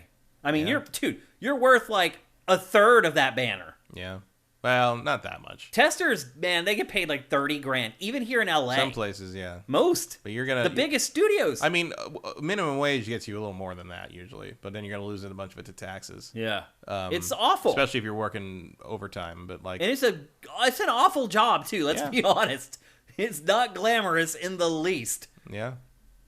So, and then I saw Vincent earlier said that he doesn't think Nintendo will bail because Nintendo doesn't tend to work with Jeff as much as the other publishers. How do you feel about that? I mean, they used to, but I mean, they do work with him. They do work with him. I think Reggie leaving made threw a bit of a wrench in that. He's not as buddy with Bowser. Yeah.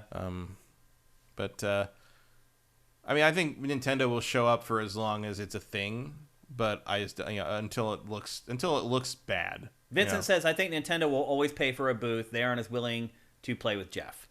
Yeah, I mean, maybe. Like, there will come a point where if PlayStation and Microsoft and, like, if it's just going to be Nintendo's booth surrounded by a bunch of, like, third-party controller hawker booths, like, I think Nintendo will recognize that those are bad optics. But, yeah, I would definitely agree that Nintendo and Ubisoft would probably be the last people standing as E3 slowly collapses like a fly in the cupboard should they continue this. I just don't think don't think it's coming back. Vincent also says, I think a lot of whether E3 comes back or not depends on how Gamescom and TGS do. Now, TGS, I would say, is just irrelevant. Yeah, I don't think they'd be looking at TGS but I think there's some truth to that with Gamescom. Yeah. If its attendance is really Gamescom happened down. Last year, didn't it? No, just digitally. Just digital? This year, they're doing it in person, though. And the crazy part is in Europe, COVID numbers are still dicey. It's not like it is here, where we're basically mask-free and just... I mean, my life is back. Like, I can do whatever I want now in the U.S. Like for now, you're right. It could start. I mean, right we back. got a little lucky in that for two reasons. First, the BA.2, the second Omicron variant, is sweeping in right as the weather's warming up and everyone's going out. It's not be as outside. bad. Harder to also, it looks like the AstraZeneca vaccine has almost no defense against the Omicron variant.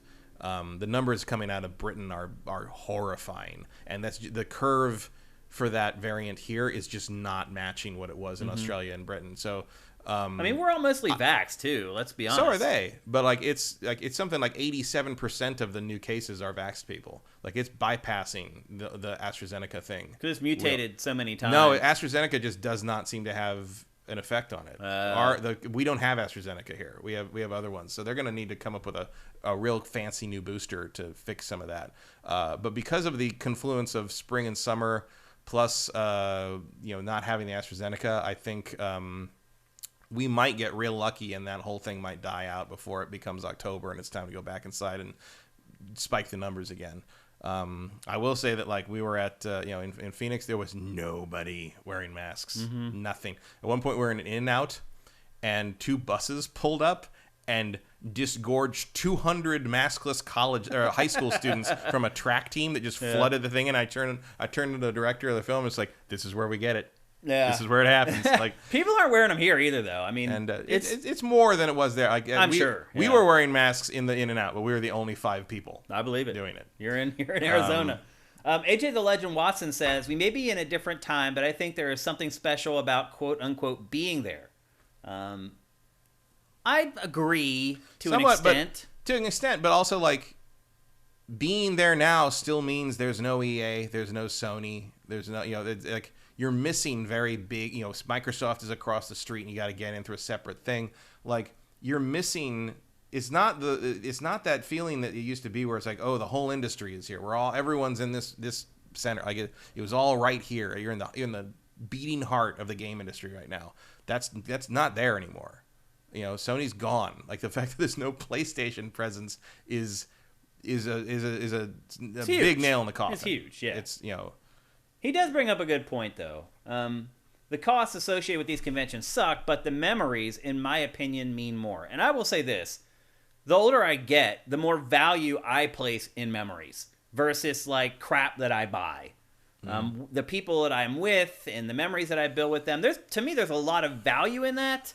And I think that's probably why I'm a little nostalgic for E3, because it's the one time every year I do get to see people that I've known for 20 years. Yeah, I will just say that I did go to E3 as a member of the general public early on. I snuck in for the first 2 or 3 years I went. And then becoming part of the industry and being part of an outlet, night and fucking day. Yeah. It was cool to see stuff, but like the appeal of E3 to me ended up entirely being part of it, not just being there. Yeah. I think being there for something like Comic-Con or PAX or even TGS, more public and more fan-centered events is completely different from going to E3, which has always been a business industry event that barely cares if you're there unless you serve a purpose. Yeah, I'd agree with that. And that is just not how conventions as we generally think of them work, and it's something that the ESA has struggled to grapple with. They even before everything shut down, even E3 2019 was not a particularly public friendly event. Like, it just wasn't. Yeah. It was, and especially because so many of the things you'd wait around for hours to see a demo of or get your hands on to play briefly, you could have waited way less time to play it at Comic-Con in a few months. Yeah. But it's not the same. They don't have all the same stuff there. Not all the same, but a lot of it was all the stuff. Almost all the stuff they were willing to show the public, and like really the thing that the public most was excited about, other than Nintendo, in all the years, the few years they let the public in, the biggest hit was Spider-Man.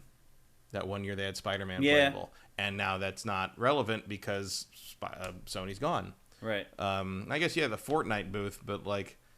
Yeah, the Fortnite booth is always a big deal. The Fortnite booth is a big deal because it's got stuff to do. Yeah, it's fun. Like, it has almost nothing to do with Fortnite. No, exactly. Like, I don't think you can even play Fortnite there. Like, well, what are you going to do? They have nothing to talk about or show. It's just, here's a new hat or a new umbrella. Stuff you recognize and go ride the wild llama. Like, it's like, look, Epic gets it there. Because the gist of the Fortnite booth is like, well, the one thing we can be sure of, because we've been here before, is that people are going to be bored. Yeah. So let's give them something to do.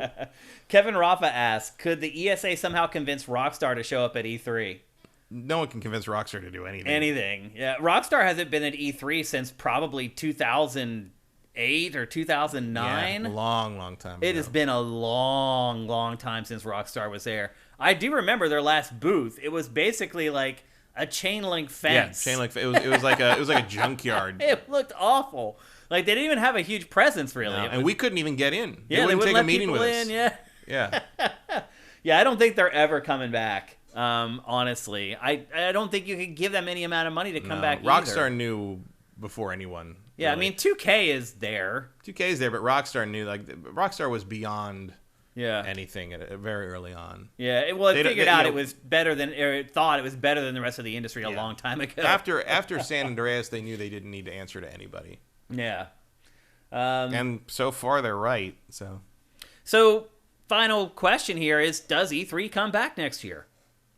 I'd be surprised. I would be too at this point. Maybe in a digital form if they can get their act together. But I think the digital form is even less likely, because what's going to happen, Matt, is Jeff Keighley's going to take it over this year. Yeah, he's going to kill it. Assuming Jeff's thing does well, like there's why would it not? It would take a disaster. I mean, I think is more likely is Jeff adds an in-person component to his thing. I mean, let's be honest, Matt. You and I, or Jeff, we could all do a digital E3 that would just do gangbusters. It's not that hard. It's all about getting the games. If you get the games and get the content, the rest just happens. Like, anyone who's worked in production can create one of these shows, no freaking problem. IGN could do it. And it is a little weird to me that IGN wasn't the ones that did this. That Jeff Keighley is the one who has taken over E3 instead of IGN. Yeah.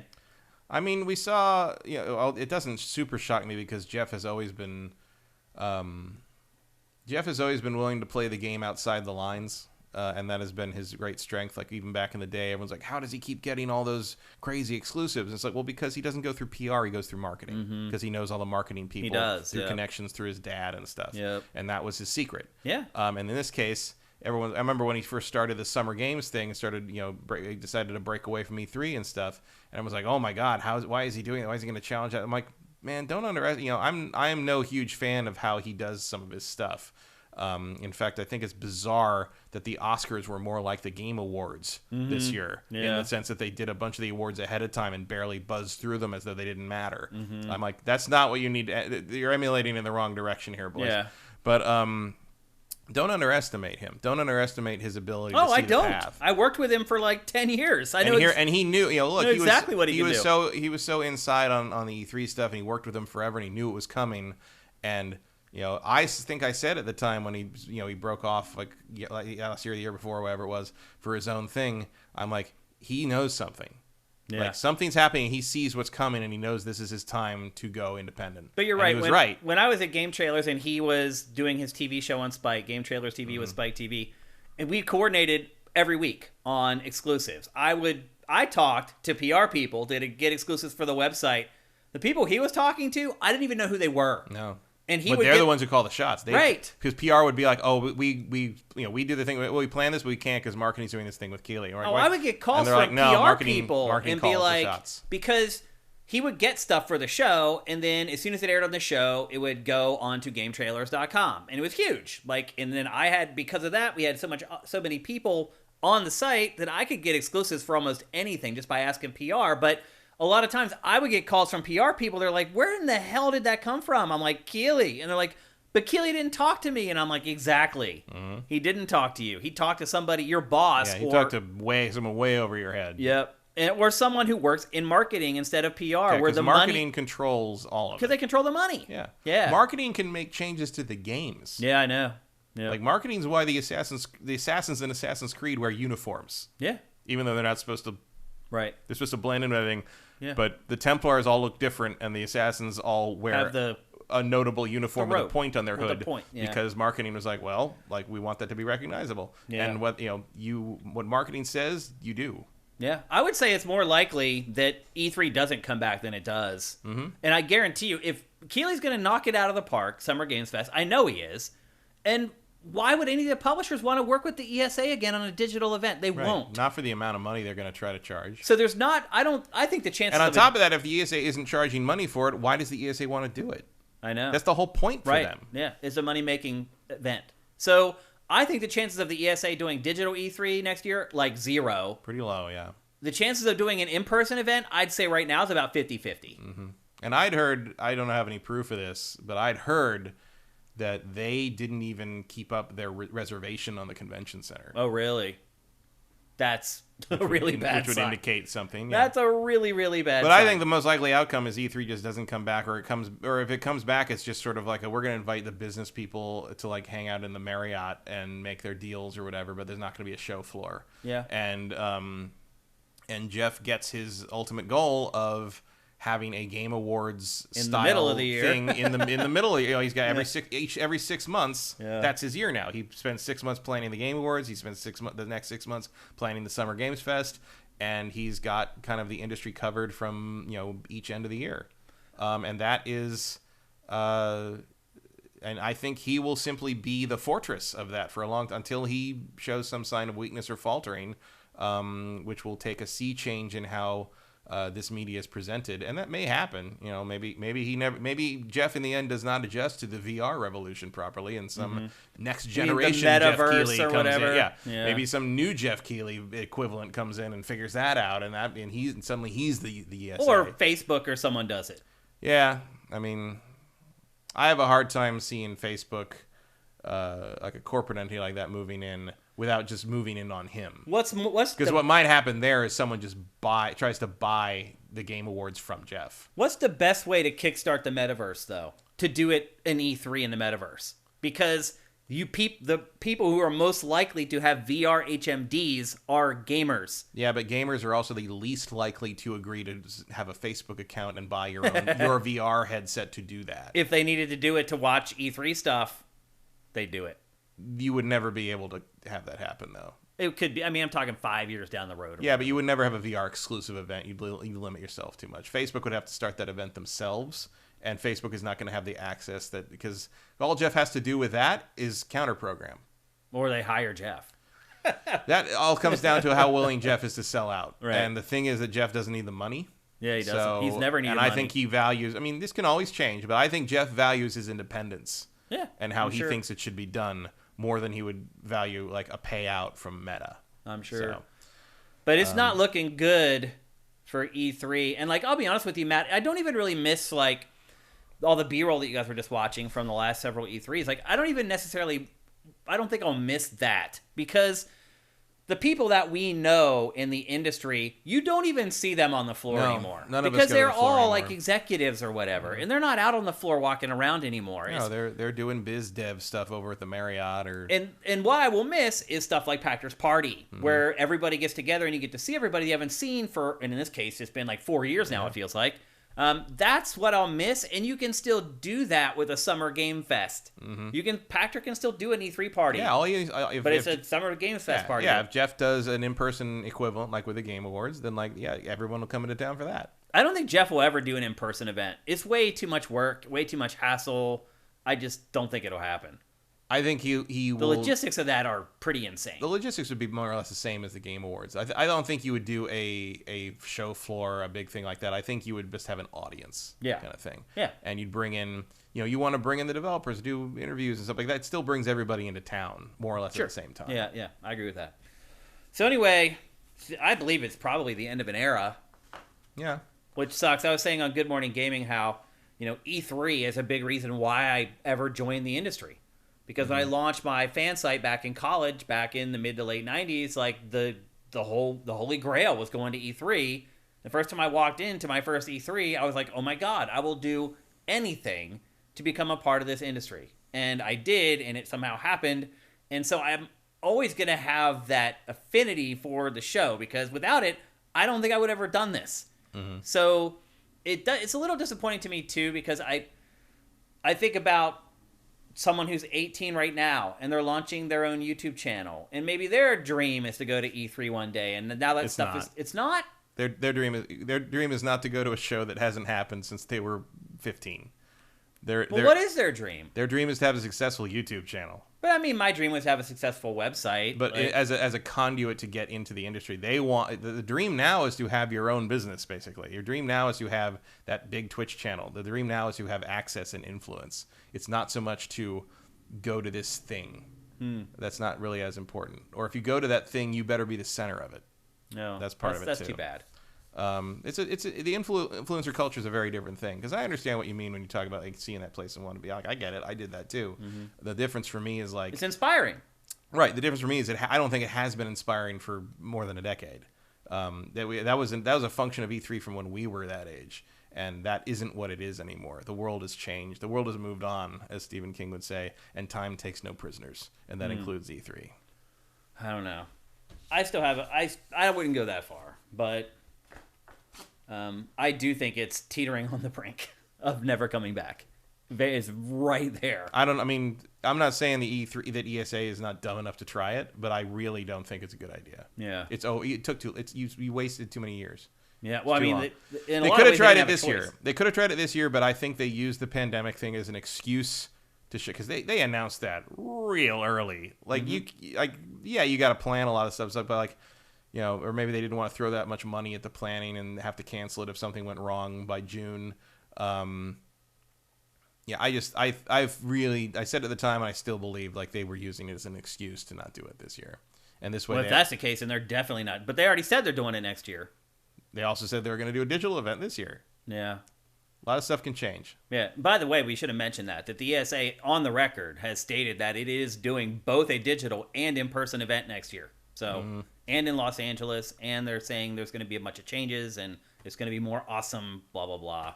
But as Matt said, we've heard that before. So, we'll see how it goes. But anyway, that's E3, or what may be the lack thereof. It was E3. Yeah. Okay, let's move on. We're going to talk next about PlayStation. The entire industry's been on a spending spree, buying up all these studios. And Matt, what I realized is that we've kind of been saying that PlayStation has been having its lunch eaten by Microsoft, and in some ways it has, because Microsoft kind of did all the big priced, the high-profile acquisitions.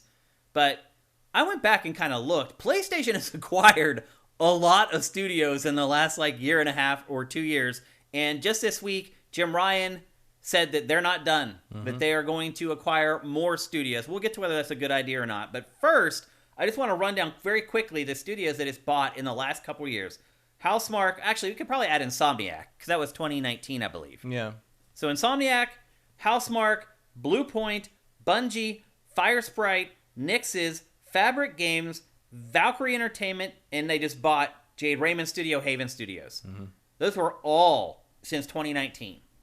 So are we wrong for saying that Microsoft has kind of been out-dueling PlayStation with these acquisitions? I mean, I think most of Microsoft's acquisitions have been a bigger deal in terms of what they bring with them. I think, Insomniac obviously makes a ton of sense. Bungie is a big deal. Otherwise, a lot of those companies, I don't know what they do. Whereas, like, you tell me Bethesda or Obsidian, I know exactly what you're talking about. And I think Microsoft's been louder about it, like, because they know they don't have anything else. They need to give people something to look forward to. Whereas Sony's just like, we don't need to tell you we acquired all these things, because you'll find out when we release a game from them in a couple of years. In the meantime, here's all these other things you want to play. Like, they don't need to give us something to look forward to beyond what's already there. Whereas Microsoft needs to kind of reassure everyone, and that's what they've been doing. They do it under the auspices of, like, the hype's coming, but it's like, they want you to know there's more coming than just Gears of War. They want you to know that there's going to be a lineup in the next couple of years that, like, has variety and something for everyone, and it's not just going to be 2 shooters in a racing game. Now, some of these studios, granted, they're not huge acquisitions. Nix's, Fabric, Valkyrie Entertainment. Yeah, like, I don't know what...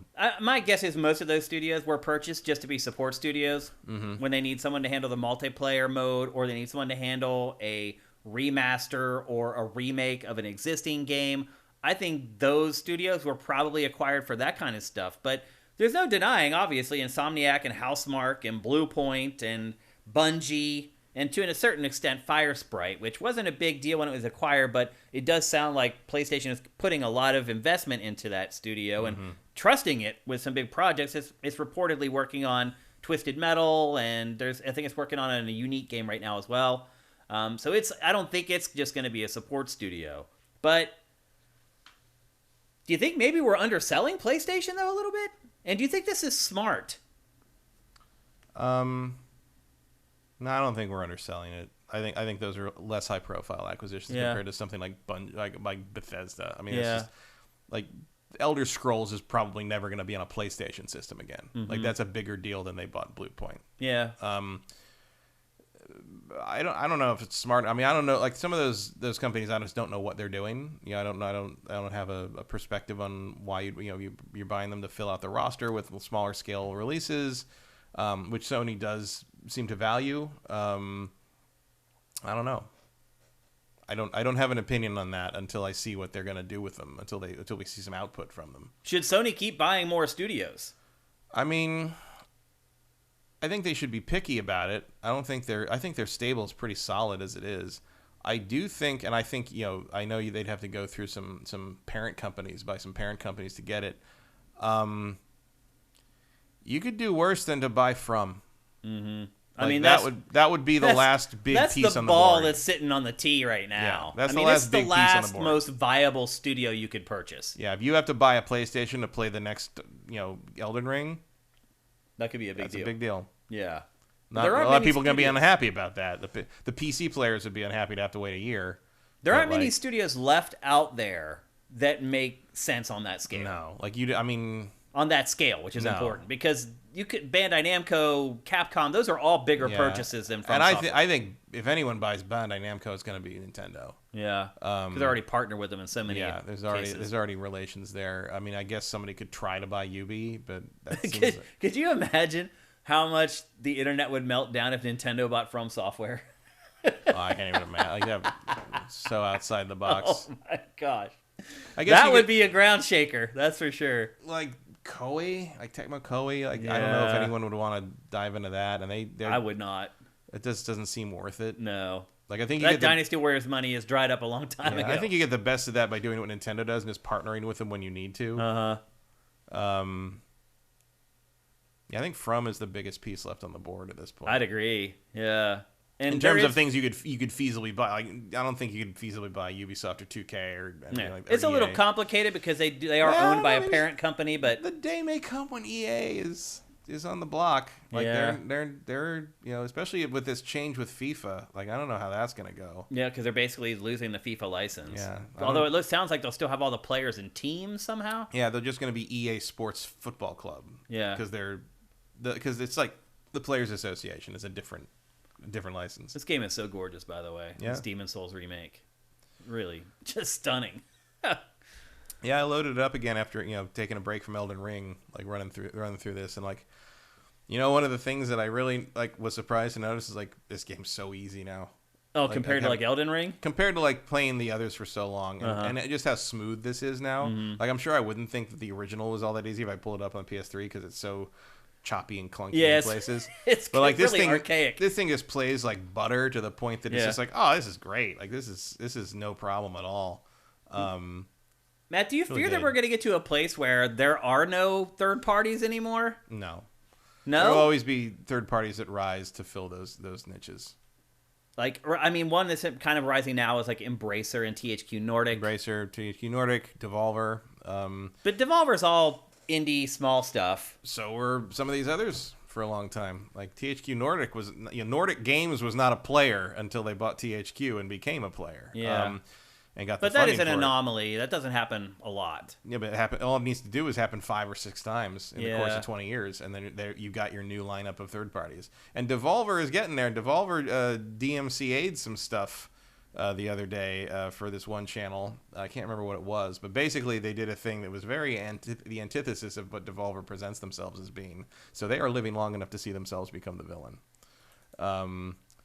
So we'll see. But we did just kind of mention that there's really one pawn left on the board. I mean, isn't it already kind of getting a little scarce? No. Because we just also mentioned a bunch of guys that are not acquirable because they're too big. You got 2K, right. You got EA, you got Ubisoft, you got Capcom. I mean, I guess somebody could probably buy Capcom if they wanted to. You could definitely buy Capcom. But Capcom doesn't seem interested in that right now. They just had a great year financially. Yeah. In fact, I think they just gave every employee at the company like a huge 30% raise, Like which is awesome. Yeah. That's exactly what you should do after you have a good year. It's also a good way to prevent yourself from being acquired. Yeah, and a good way to prevent your employees from unionizing. That's true. Yeah, that is true. So yeah, I think there's the third party realm is plenty healthy, and you've got all these other indies that are coming up, and and there's nothing stopping a lot of those indies that become established from forming like another Devolver kind of thing. That might be some of the future, is sort of these sort of conglomerate, like almost like work co-ops of indie studios that kind of band together like that. I mean, Embracer's kind of like that. Yeah, it is. Yeah. The Collective used to be like that until they got bought. Yeah. Embracer's growing by leaps and bounds. Yeah, and let's not forget that part of the point of establishing a business in almost any industry is to be, especially tech, is to be acquired. Mm-hmm. Like that's your cash out. That's what people want. It doesn't feel like but there will always be someone starting a new one. Yeah. It doesn't feel like there's anything in place to keep it from happening. What from happening? This consolidation where, I mean, eventually it could get to a place where Microsoft does buy EA. Yeah. Or does buy Ubisoft. But what I'm saying is that there will Capcom. be something else to fill that niche. That's just how it goes. There will always be room for third-party product. And if EA and these big guys we think of as being the definition of third-party go away because they get acquired, something else will fill that role. Will you have any ideas on what the next acquisition may be for PlayStation? I mean, Congrim is throwing out Remedy Entertainment. Remedy would be a pretty decent pick. Although I think you're kind of in the Bethesda realm with that, where it's like they're so good, but they're so unreliable sales-wise. Mm-hmm. I'm not sure. I wonder what the price on that would be. IO Interactive feels like they're kind of hanging out there, especially if that James Bond game does well. Right. Yeah. For those of you guys who don't know, they also make Hitman. Hitman, yeah, the Hitman guy. I mean, I think the James Bond game is going to be very much like Hitman. It'll probably sell better than Hitman. Maybe. I mean, Hitman 3 did real well. Yeah. Hitman 3 was up there. Yep. That was like an 88 Metacritic or something. Yeah, it still boggles my mind, but whatever. But it did sell well, too, at least out of the gate. It didn't appear to have legs. No, it's still going, though. Yeah. Yeah, and they're still adding new DLC to it. And Dark Force 256 asks, at what point is it a monopoly? I mean, that's a good question. And the FTC is supposed to stop stuff like this. Right. In fact, I don't know if you saw, but 4 U.S. senators sent a letter to the FTC telling them you need to look closer at the Microsoft Activision Blizzard deal. Well, the answer to that is it's not a monopoly and never will be. Yeah. The thing here is like if Microsoft bought Sony or Nintendo, like they bought a hardware manufacturer, if they bought someone that allows you to, one of the companies that is the conduit for how you play video games, that's different. Mm-hmm. But there's no such thing as having a monopoly of ideas. Yeah. Like you can't own too many successful IP. Like that's not a thing. You could argue that like there's an argument to be made in an antitrust suit that like you couldn't beat this competitor, so you decided to buy them instead. Mm-hmm. But that is not what's happening in any instance of this in the game industry. Like that is not why Activision Blizzard was bought. Right. They were not bought because like Microsoft just couldn't figure out how to stop World of Warcraft. You know, they were bought because they were vulnerable and the owners wanted to get out of it, and Microsoft was the company that had enough money to buy them. But the trick is like it's sort of like the Disney thing. It's like, did Disney buy the method by which we make movies? Like, if I want to make a movie, do I have to go to Disney with my hat in hand and ask them to borrow a camera? No. So if you want to make a video game, do you have to go through Microsoft? No. Then it's not a monopoly. If you want to buy a video game console to play video games on, do you have to go through Microsoft? No. You can buy a PlayStation or a Switch. It's not a monopoly. The only real monopoly I know of that ever existed in the games industry, some maybe you could argue Atari 2600 maybe, but the only one that I really know of is Koei Tecmo. During the PS1 era, you had to go through Koei Tecmo to have your games manufactured. Right. They had some crazy... They had some weird patent on the disc pressing. Yes. So, yeah. But other than that, like, no. Like, people look at monopolies like, oh, there's something that they have that I want that I can't get on this thing that I have. That's not what a monopoly is. No. That's it. It literally has to be a company that corners an entire market on something. Yeah. And at this point, Microsoft is nowhere near that. And it's not like Microsoft's cornering the market place. On Call of Duty. No. It's cornering the market on video games. On a medium. Right. On an industry. That's not what... If you control the means of production to the point that no one can produce anything else to compete with you, Microsoft is never going to be in that situation. Yeah, ever. And, you can just come up with a better idea. Right. And frankly, Sony's pretty good at coming up with better ideas than Microsoft. So is Nintendo a lot of times. And which is why it's just never going to stick. Like Microsoft also has a reputation for this because they did get hit with some of that for Windows. Because Windows, and Windows is a different deal because it's an operating system. It's the way you need. It was so dominant that basically not only did you need to buy Windows to run your PC so you could run all the most important programs, but if you were making software, you basically had to make it for Windows if you stood a chance. That's the problem there. Yeah. And there was the behind-the-scenes thing where Microsoft, especially, it was a big supporter of Apple.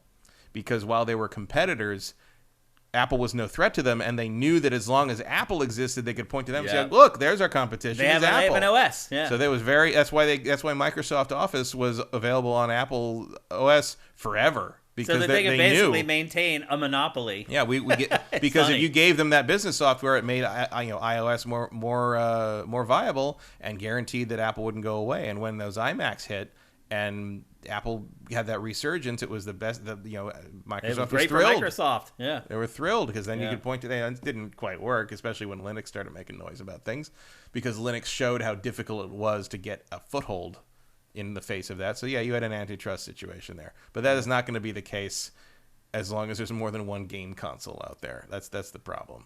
Yeah, not even a problem. That's just not the argument to make. Yeah, yeah, absolutely. And certainly nobody's going to be. If you want to talk about you got too much money to throw around, Nintendo had more money than all their competitors combined for decades. Yeah, but it didn't matter. Yeah. Also, it didn't matter in the sense that it's not antitrust, and it also didn't matter in the sense that it didn't help them win. Yeah, someone would argue that NES was maybe borderline monopoly. NES was, but part of that was because just no one else was in there yet. Yeah, no one else wanted to be a part of the games industry. Nintendo moved into a niche that was believed dead. Right. Like they had to, the reason.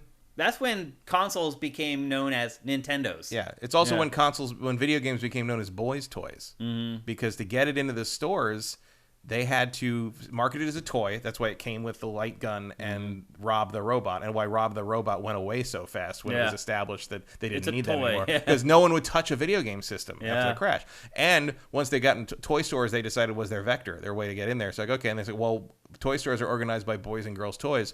Which one are we putting it in? And they picked boys. Yeah. And that's when all of a sudden all video game marketing shifted to being towards boys. Before that, look at the marketing, look at the ads and the magazine ads and commercials and everything for the 2600 and all that stuff. There's always women in the ads. The whole family was always depicted, or it was like George Plimpton in a suit telling you how great the Intellivision. It was like a corporate presentation. Like there was no like, hey boy, the weird extreme gamer thing came out of being marketed in toy stores, not in I'll put it to you this way. In Sears Roebuck. My older sister, played the Atari 2600. She did not play video games after that.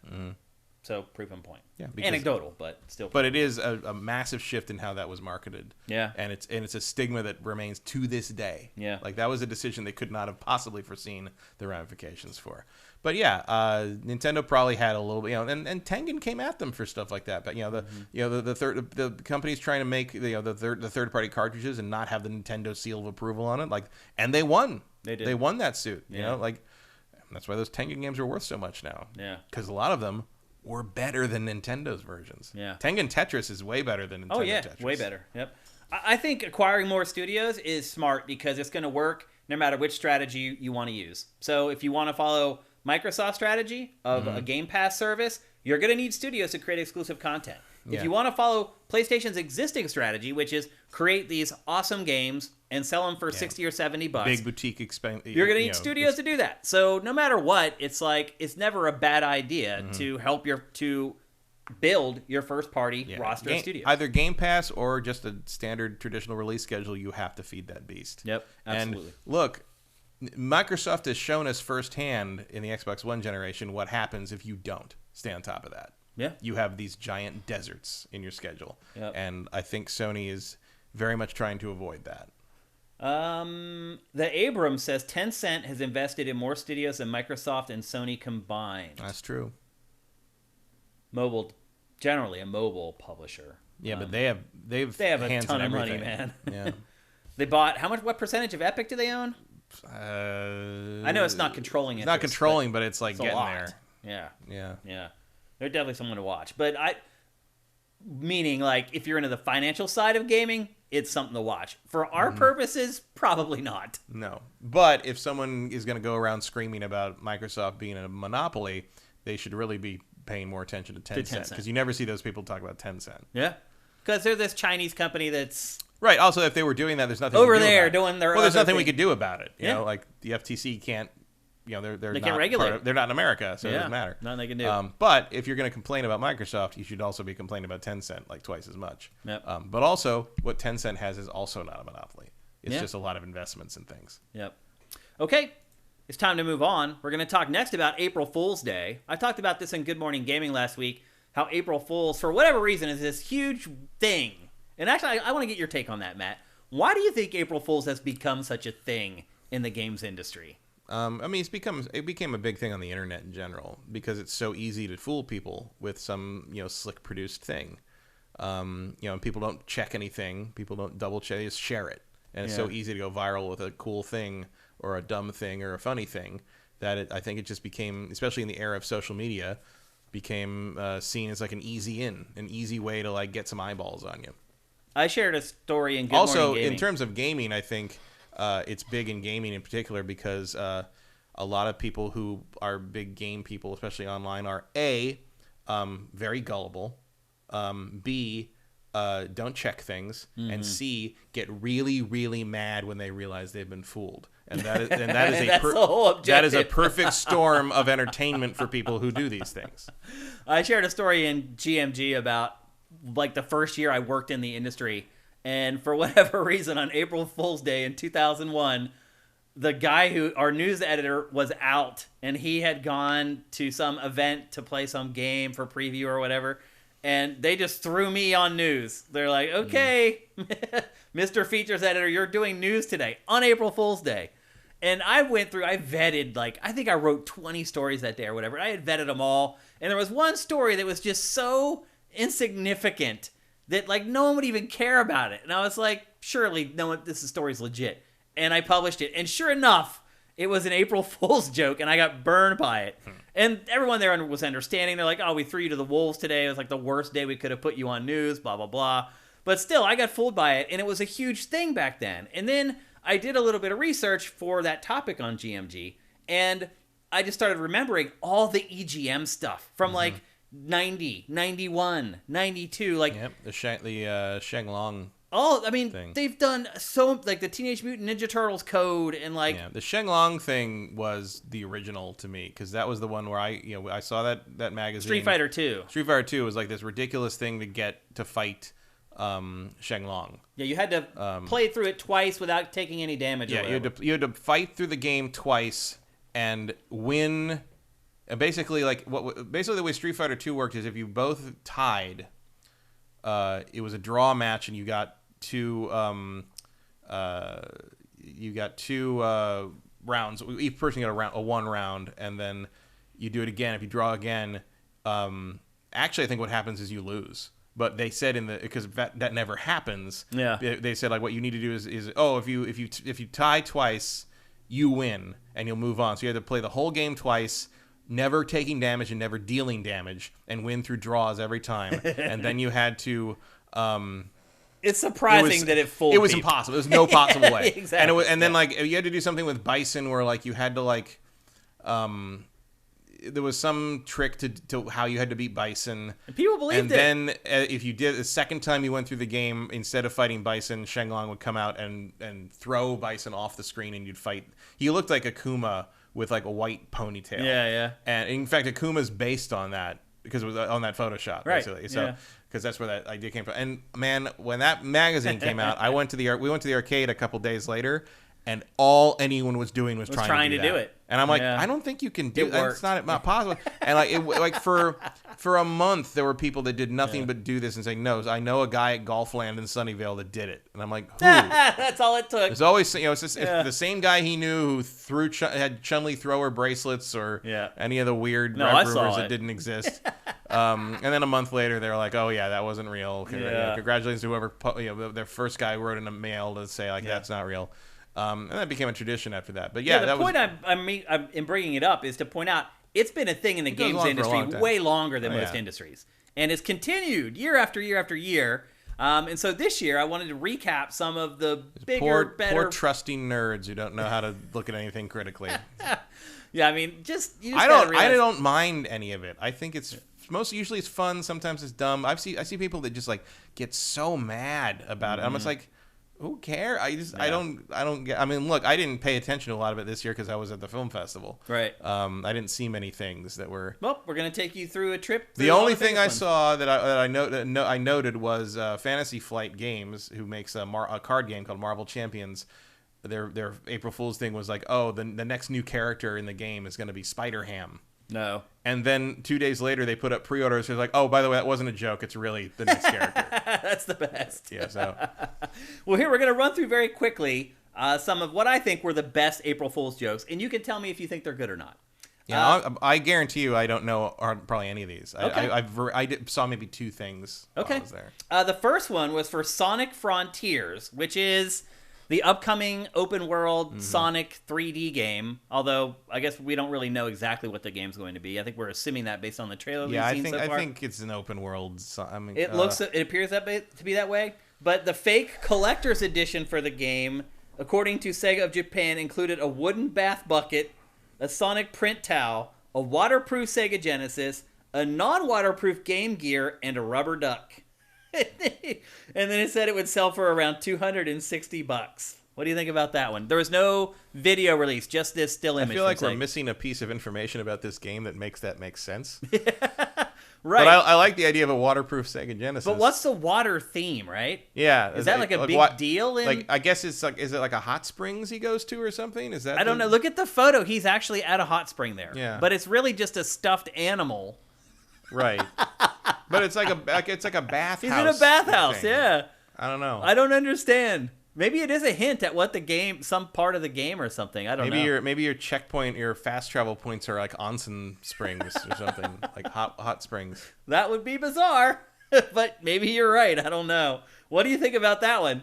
It's fun, sure. I mean, it's kind of obvious that it's not real. If like a waterproof Genesis and then a non-waterproof Game Gear, that's even funnier. Why wouldn't the Game Gear be the waterproof thing? Because that's the thing you'd probably drop in the water. It's the handheld that you actually take places where it might get wet. Yeah, you're right. But I think the funniest part is the image. The stuffed animal at the bathhouse. I think that's pretty freaking good. Because it makes no sense whatsoever. So anyway, that's Sonic Frontiers. And then PUBG put out a trailer for the BFC, the Big Effin' Chicken. And it didn't actually happen in the game, but they made this trailer of this gigantic chicken that they were going to add to PUBG Battlegrounds. I always place a little more emphasis on these April Fool's jokes when there's actually work involved.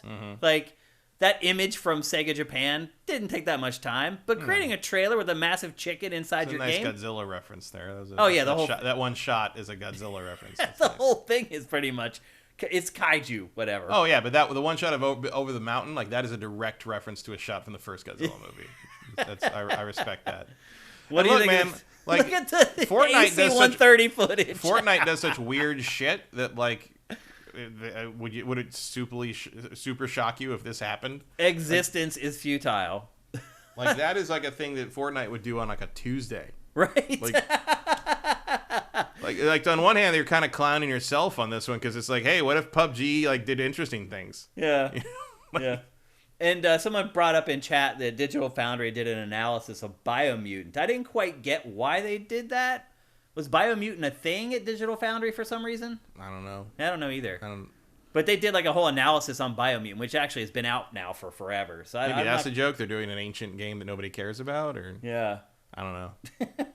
But I didn't actually include that on the list. But I'm glad that Justin Horman brought it up because I did not include it.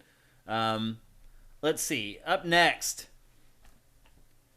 this is actually my favorite because this one was the most work. So Grasshopper Interactive from Japan did a mashup of No More Heroes and Shadows of the Dam. But the twist is, it's a badminton game. And not only that, it's a real badminton game. They basically took characters from No More Heroes and Shadow of the Dam and put them into a badminton game that you can go to itch.io or itch.io. I don't know how do people say that actually? I've usually heard it itch.io, but I don't know. Whatever you want to call it, you can go there. The game is free to download, and you can actually play the game. And this, to me, not only did they create a trailer, because they had to make a trailer to promote the game, they made the game. It's hard to me. That's hard to beat. Any April Fool's joke where you actually create a product, and I'll say this too, Grasshopper does this almost every year. It actually releases a game for April Fools. And just imagine, like, when you start every year, and you're figuring out your schedule, you having to budget in the time and the resources to create this free game that you're going to release on April Fool's Day. I think that's pretty awesome. Yeah. And it is, again, a playable game, and it's violent. There's like blood and gore in the game. This one, to me, is hard to beat, so it is my favorite of all the April Fool's jokes. And again, they do this pretty much every year, so kudos to them. They really take April Fool's Day seriously. That's another thing I like about it, is that the Japanese publishers and developers take it just as seriously as the Western folks do. In some cases, more seriously. Yeah, they put a lot of effort into it. Yeah, I think that's cool. To the point that I think that I think even if you hate the idea of April Fools, you got to respect the hustle on this. Absolutely. Yeah, I love it, man. There's another good one too. That's coming up next. The Fire Emblem Three Houses tea set. See, like some of the things, like I would buy this. Yeah, like the Sonic bath thing. It's like that's stuff that they might actually make in Japan. Like weirder merchandise has been made in Japan. Like there were Hello Kitty TV, like TVs and telephones and vibrators. Like they'll put logos for things on anything. I honestly thought this might be real because didn't they have like cafes for Fire Emblem or something? I think they did have like a promotion. Yeah. Well, tea is obviously a big deal in the actual game. So it makes sense for the property. Like, I would probably buy this. Yeah, like, I think this would sell. If you released this absolutely as a collector's thing, people would buy it, assuming that the value of it would go, like, way up. Although tea would probably be perishable, but still, I think it would be pretty cool. But this was also fake. You can't actually go out and buy the Fire Emblem Three Houses tea set. Yet.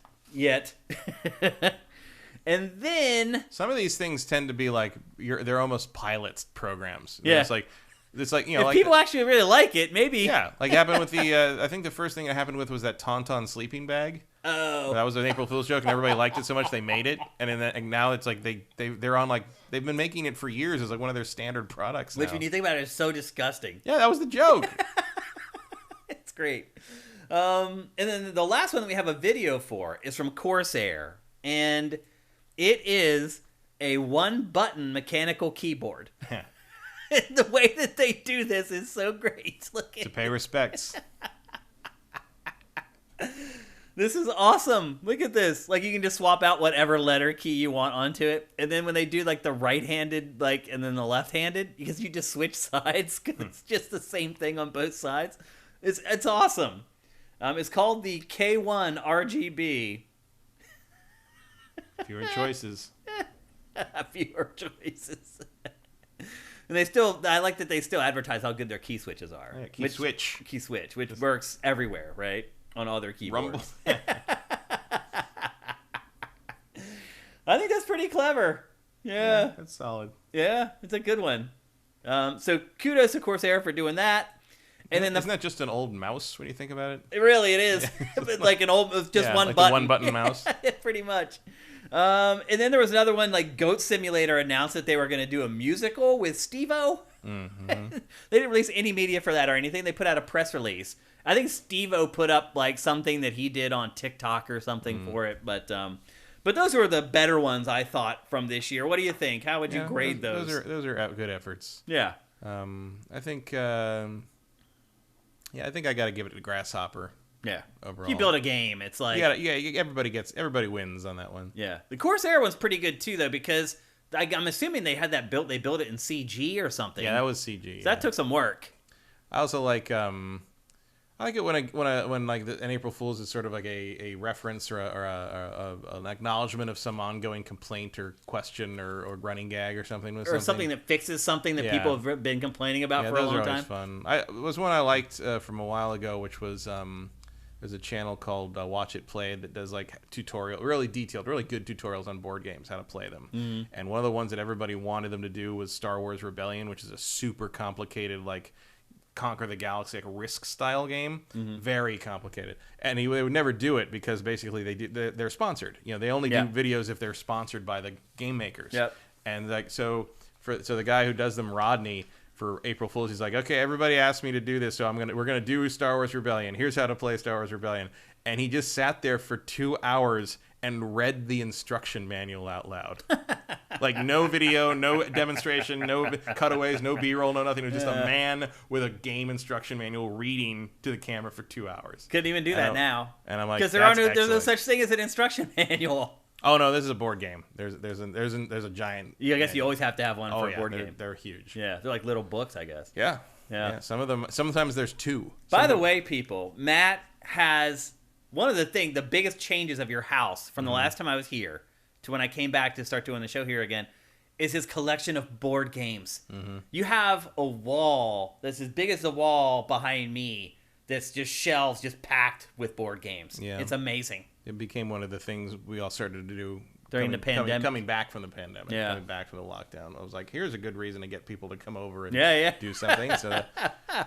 And I like them as art objects. Still, a lot of them's really cool. A lot of them you can play solo and kind of play with them that way. And like, I'm probably going to pare it down. It's amazing how many he has. I was like blown away. I went in pretty big. I'm a little bit John Hammond from Jurassic Park when it comes to things. Spared no expense. Once you get into something, you get into it. Yeah, you dive in. And now I'm starting to be like, okay, now I know what I like, and I know what I like these, and these aren't as good. So I think I can, start letting some of these go, and eventually I'll probably get rid of that second shelf, and it'll be a little more normal. But these board games aren't like Monopoly or Life. I know. I think people know. Yeah, people are. Put it this way: the first one that really got me into it was Gloomhaven. Oh, really? Which is the biggest, it's the highest rated board game around. I've even heard of it, But it's like, there's a video game version of it that is actually an excellent recreation of the campaign. Mm. Like, you really aren't missing anything if you just play the version that's on Steam.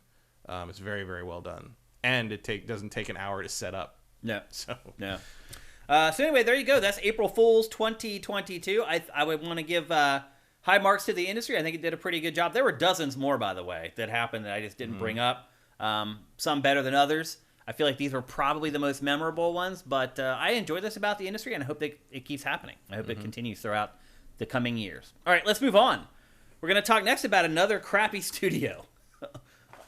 Kotaku wrote an article this week about Undead Labs. It's the studio behind the State of Decay franchise. I feel like I knew that there was shitty things going on with this company, and I don't remember why. I don't know either, because there really weren't any rumblings. In fact, the one thing in the article... I remember somebody talking about the guy, like maybe it was just tweets or something, about the guy who like founded or co-founded this being an asshole or something. Well, so I don't know. The article, one of the things that focused on was the fact that the guy who used to run the studio and founded the studio left when Microsoft bought it. And actually, the angle of the article is, since he left, things have gone down the tubes because Microsoft, and this is crazy, the employees there are upset because Microsoft is too hands off. So the studio is actually in Seattle, like just a couple miles away from Microsoft headquarters, Xbox headquarters. And early on, I remember people were thinking like, oh, they clearly were just founded to be bought by Microsoft because of where they are and what they're doing. Well, the employees are pissed because Microsoft bought them. The founder cashed out and left, and he's already started his own new thing, and they're getting ready to show their first game and blah, blah, blah. But when he left, like Microsoft was in... I think Microsoft thought that most studios want this. That, okay, once we buy you, we're going to leave you alone and let you do your thing. You know what you're doing. Because we bought you because you were good. Well, the employees who work at Undead Labs are like, this has been a nightmare. Like, there's no oversight at the studio now. And so the people who do have some semblance of power have turned into rotten people. And it's basically become Lord of the Flies over there. Right. And the problem is that they're trying to make State of Decay 3 right now. Remember when that was announced? Oh, yeah. A long time ago. A long time ago. Vaguely, because it was a long time ago. It's hard to remember, right? It was like the unveiling, the Xbox Series X like reveal event. And we haven't seen anything of it since. Just that damn deer. And the people at Undead are saying that they've been working on this game for 3 years and they still don't know what it is. That basically the studio has just been adrift since it was purchased by Microsoft. Which seems to happen sometimes, Rare's having that same problem with what's that game? You know that game. Everwild. Yeah. It's like they don't know what it is.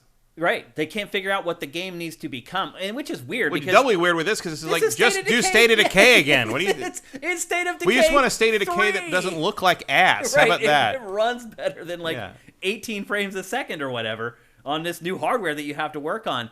But isn't it ironic that? And I agree with Microsoft. Like, you'd think if you acquire a company, the big fear is, oh my gosh, they're going to come in and change everything. Like, just think about when Tech TV was bought by G4. And think about the things that we talked about when we're like, oh, we're going to go down there and they're going to treat us like second-class citizens because we're Tech TV and G4 bought us. And like, we were like, we hope they just leave us alone. I think most companies are that way. I hope that they'll just let us keep doing our thing and we can just keep creating the art that we want to create. It sounds like there's people in this company who failed the test of character. Yeah. If you want to test someone's character, do not give them, don't give them adversity, give them power. Yeah. Well, someone asked Pactor in the last round of episodes, like, does he think that Microsoft will mismanage its new studios? And a lot of that, I think that he didn't mention it specifically, but I think the person asking the question was alluding to Rare. Yeah. Because what happened when Microsoft got Rare? Let's be honest, like, Rare is a shadow of what it used to be before it was acquired by Microsoft. And so it was a good question. Do you think that something like that's going to happen? It does appear that that is happening with Undead Labs. And so going back to our prior topic about PlayStation acquiring studios, is there a point where it just becomes so big that you can't wrangle and manage it anymore? I mean, for the most part, these studios, they seem to run themselves just fine. I still don't know what the hell happened with Rare. Rare, it seems to some degree to be the problem with that was like a lot of the people that made Rare what it was had already gone. By the time they were acquired. And this kind of happened here too. Their leader makes you think, maybe that's why Nintendo sold them. They knew the talent drain had happened. That's possible. You wouldn't think that this series would require a huge top-down leadership situation, but what do I know? And if you've got really toxic people in there waiting for a chance to lord it over everybody, that's a whole separate issue. Yeah. No organization is going to survive that with no oversight. It's weird to me that maybe there was just no way to get around them and tell Microsoft this is what's happening here. A smart tyrannical middle manager is going to make sure there's no way to end run around them. Yeah, that they close off the channels of communication so that the stuff can't get messaged out. Yeah, that happened to me once, but to a direct supervisor that there was no way around, and people couldn't figure out a way to contact anyone over her head. But what they didn't know that I was living with the assistant to the VP of the district. So we've solved that problem. But it is a bad position to be put in because you're excited. You're acquired by Microsoft. You're like, everything's going to be great. We have this stability financially. We're not going to have to worry about losing our jobs. But then suddenly your job sucks. Yeah. Suddenly Kyle is a jerk. Yeah. Yeah. And not you. No.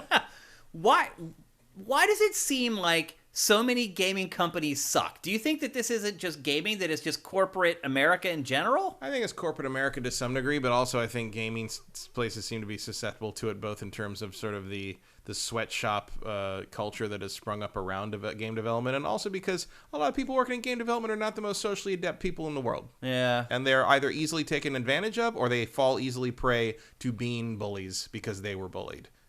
Joss Whedon, anyone. Now, I'll admit, some of the quotes... Joss Whedon's a good example of someone who, came up having been bullied and being ostracized and having all those problems, and as soon as he got some power, started as well, now it's my turn. Yeah. And that happens a lot in that space. I will say this, too. Some of the quotes that they got were, I wouldn't say they're contradictory, but there were some people who worked there who didn't see that there was a big problem, and then there were some people who said, oh my gosh, this is a nightmare.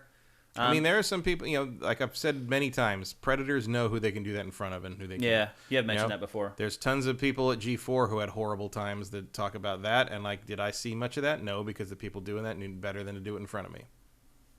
Just because you didn't see it doesn't mean it wasn't happening. Especially in a big company, or a company that's isolated like Undead Labs would be, because who's wandering in from Microsoft and checking on the goods for Undead Labs?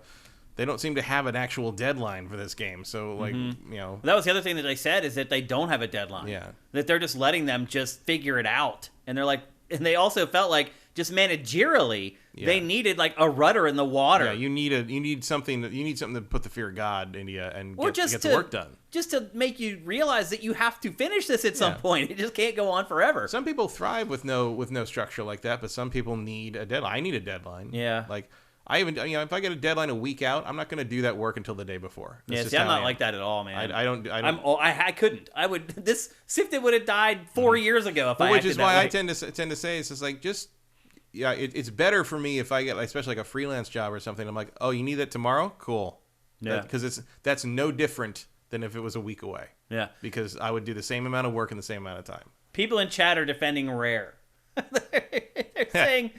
They're saying, Rare's doing fine because of Sea of Thieves. Is it?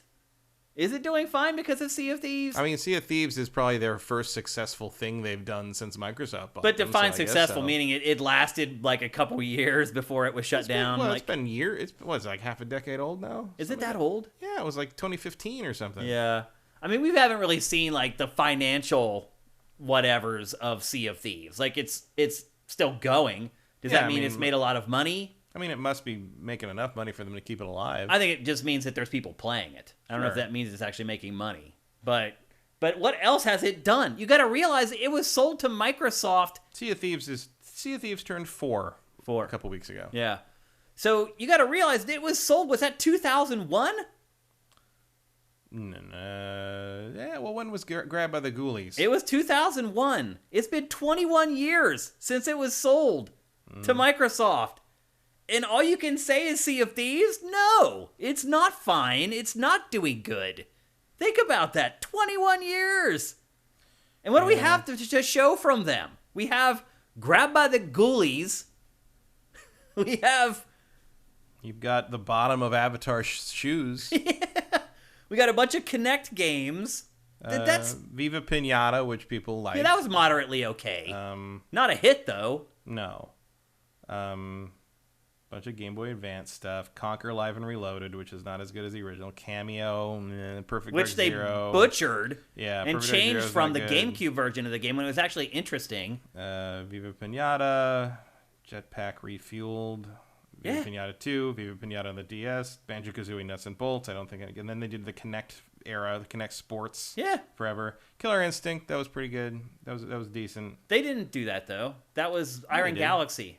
Iron Galaxy, but they were involved. I mean, they licensed the IP. Like, they didn't do any work on the game. Sea of Thieves, and that's it. Rare Replay, Battletoads, and theoretically Everwild. But Rare didn't make Battletoads either. They get credit for it. Well, they didn't make it. Under supervision of Rare. Right. Meaning they just gave them the license and said, don't do this, do that. With the characters or whatever, the IP. Yeah, it's good enough to get an executive producer credit. I mean, is that good? Is that Rare doing okay? I don't think so. I don't think so at all. I wouldn't call that a tremendously successful run. It's not successful at all.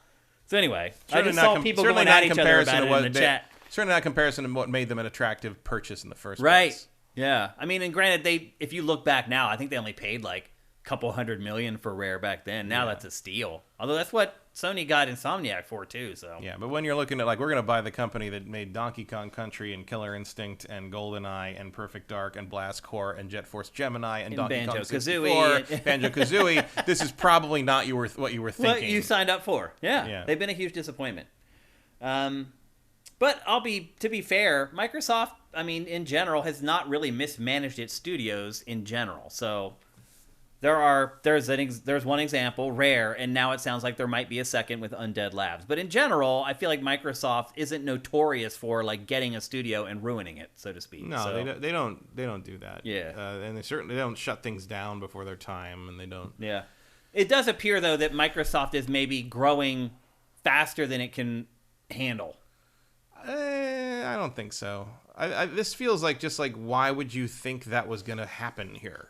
You know, like maybe it's a symptom of like sort of making the assumption that all these companies you're buying are able to kind of police themselves properly. But like, it doesn't seem like that's a super bad assumption to make. Certainly, it's probably safer to make that assumption than it is to do the opposite and micromanage everything. Yeah. It just seems like it's probably a lesson in like, okay, you got to check in with some of these places a little more often, especially when you're talking about something without an established or well-known corporate culture. And it does seem like they've tried to rehabilitate Rare to some degree over the last generation or so.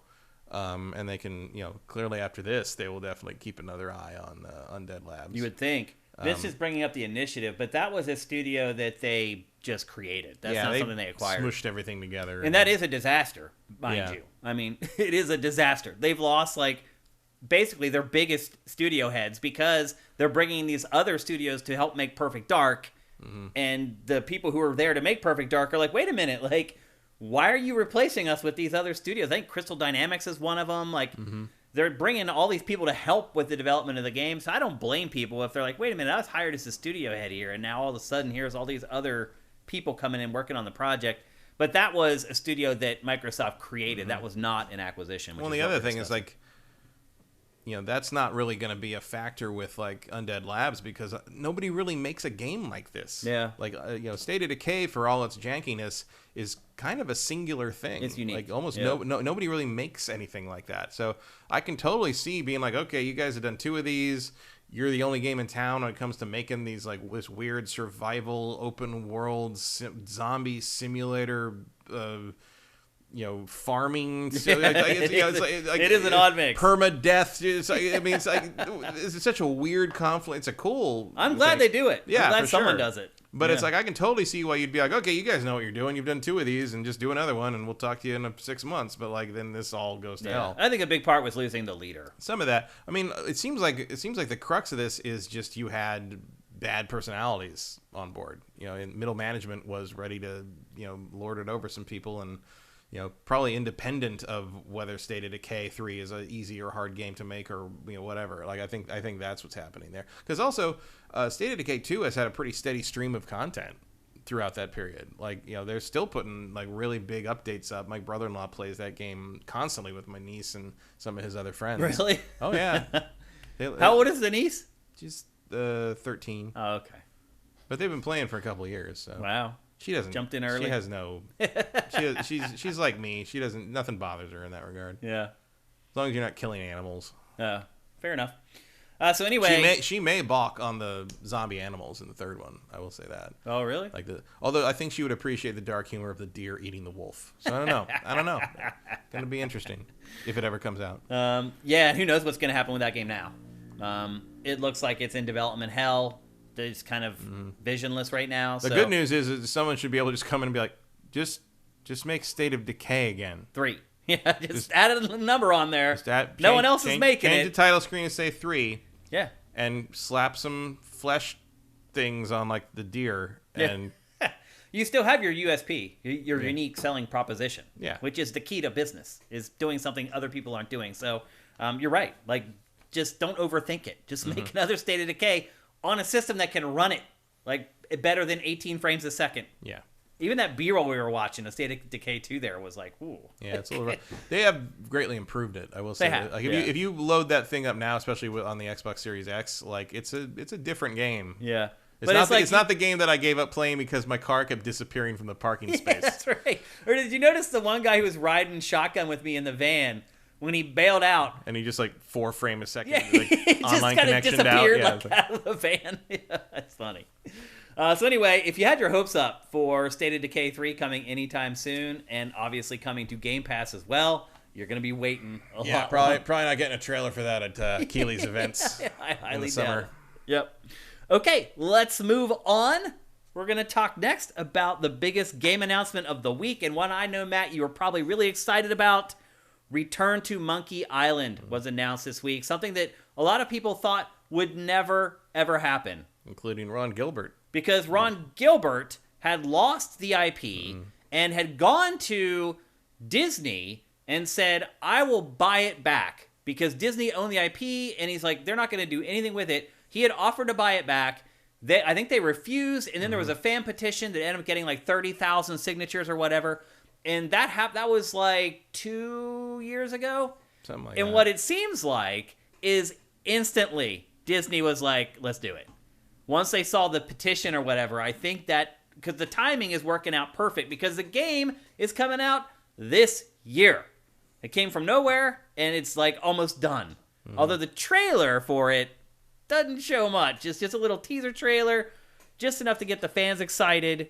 And it is pretty funny, even though it's just set kind of in this one scene here. It looks very Broken Age. It does, yeah. And didn't he work on Broken Age? Right, yeah, that's what I thought. But you're right. The art style, everything about it looks very much like Broken Age, which is also a great game, by the way. Yeah. Was that our Adventure Game of the Year for 1 year, I think? I can't remember. It may have won one of our awards, I think. How do you feel about this, Matt? How do you feel about the Monkey Island franchise in general? I'm not actually a huge Monkey Island fan. Really? Interesting. I thought you were. No, it's the LucasArts point-and-click adventure that I never quite got into. Oh, I did not. For some reason, I thought you were a big fan. No. Wow. No. Okay. I mean, I like them, but they're probably the bottom of the barrel for me in terms of the classic LucasArts adventures. Like, I definitely like the Maniac Mansions and Loom and the Dig, especially the Dig, more than these. The other thing that's a little weird about this is, there's some fandom division over the third and fourth games, Escape and Curse. There's people that think like one's terrible. And Game Manual in chat says, "Does this undo Monkey Island 3?" It does. It does. Because it's a sequel to 2. It's a sequel to 2. He is using characters and ideas from 3 and 4, but he is not considering them to be canon to the story, which has divided some people, because there's people that really like Curse of Monkey Island. There's people that think Curse of Monkey Island is an abomination in the eyes of God. I don't really have an opinion on those too much. They all kind of blur together for me. I'd say 2 is the best one. What's the subtitle for 2 again? I think it's like Rusty's something or other. It's a weird subtitle. I thought it was LeChuck's Revenge. LeChuck's Revenge. That's it. Yeah. But that is what it is. Yep. So it's it's okay. Sure, cool. What did you not like about the old games? Wasn't that I didn't like it? Just it didn't. I didn't care for whatever reason. I mean, I thought they were kind of funny, but I also just like. I don't know. The pirate thing doesn't do much for me. I'm not a pirate person. Me either. I don't know why. But, like Sea of Thieves. Yeah. I was not a huge fan of Sea of Thieves. I'm just not into the whole swashbuckling life, I guess, is what I'm getting at. Ashes in the Hourglass says he didn't make Broken Age. I thought he worked with them on Broken Age. I thought he consulted on or something, but I can't remember. I thought he was involved in the project. If he didn't, then they were sure channeling him a lot. He did. He says he did Thimbleweed Park. I thought for sure he did do Thimbleweed Park. He had something to do with Broken Age. I mean, he wasn't like a lead on that or anything. I mean, I'm sure I'm sure Schaefer talked to him, but like I don't think he was. I don't remember that being part of the Kickstarter pitch when they would have mentioned that probably. Yeah, I'm sure they had him try it. But Vincent says that Gilbert said it's a sequel to 2, but 3 is not taken out of canon. Okay, so it's just Curse then. Yeah, everybody hates Curse. Yeah. The fourth one is widely considered a disaster. Why do you think so many people like this franchise? I mean, there wasn't really anything like it at the time, and it was, certainly. I mean, Maniac Mansion and Loom to some degree, but this was one of the few funny games of its kind at the time. After Maniac Mansion, it also was it helped codify the scum system. So while Maniac Mansion is entertaining, it also was one of the ones where you still had to find the word and figure out how to examine it. And this was, but this was like one of the follow-ups to Loom, where it was like everything is done with the mouse. You don't really need, you just need to click on things and talk to people. It also has the combat system that is entirely insult based, which everybody really enjoyed. Yeah. It's just well written, especially for the time. Yeah. I'm not slamming. It's got some jokes. Yeah. Of the LucasArts adventures of the 90s, it just wasn't the one that spoke to me in the same way that like The Dig or Grim Fandango did.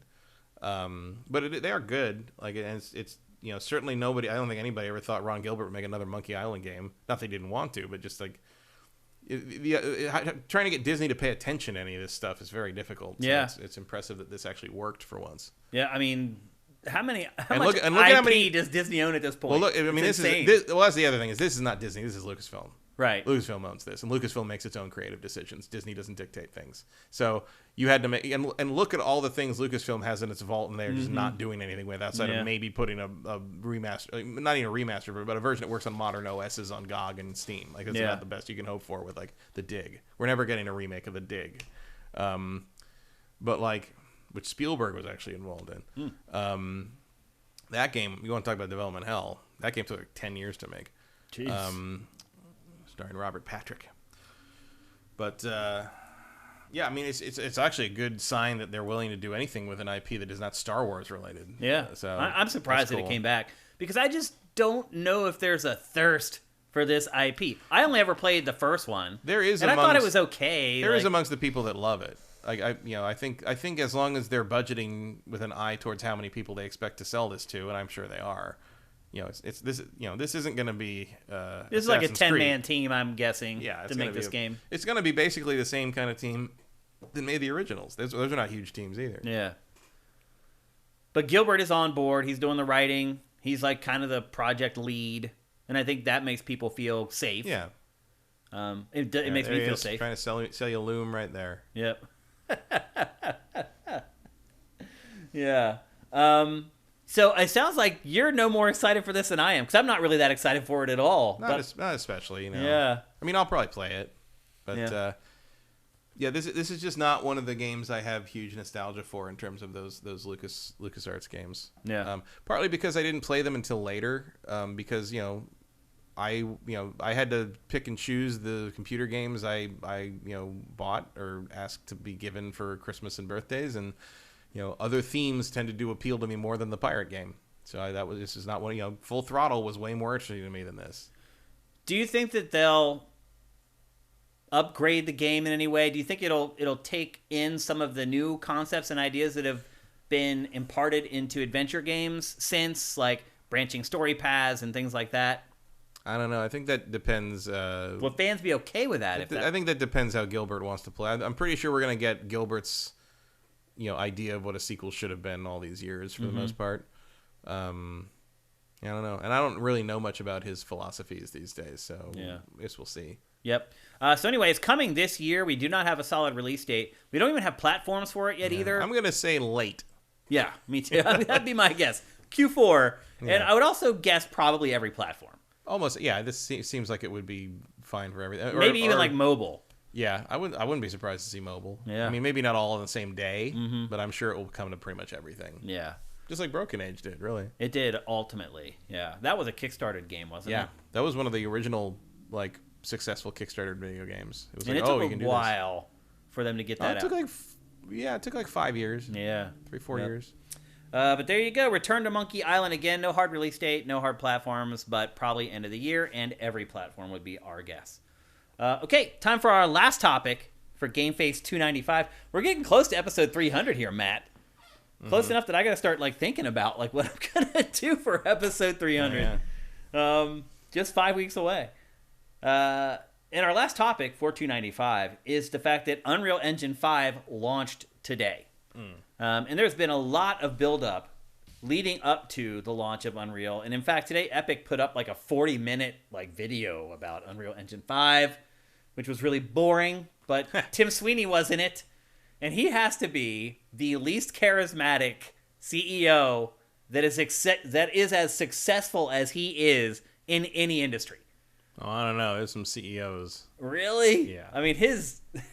no offense, Tim, but... I mean, you think the General Mills CEO is a wild dude? I don't know. Around? I've never seen him, but for someone coming from a dynamic industry like gaming, Tim Sweeney is not particularly good at presenting. He's of the John Carmack school. He is, yeah. So he's a little awkward. Gets results, though. He does. Oh, he's amazing. He's a genius. Let's be honest. He's a genius.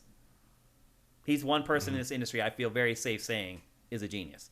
And he led the presentation, but eventually he did turn it over to people who kind of drove the whole presentation.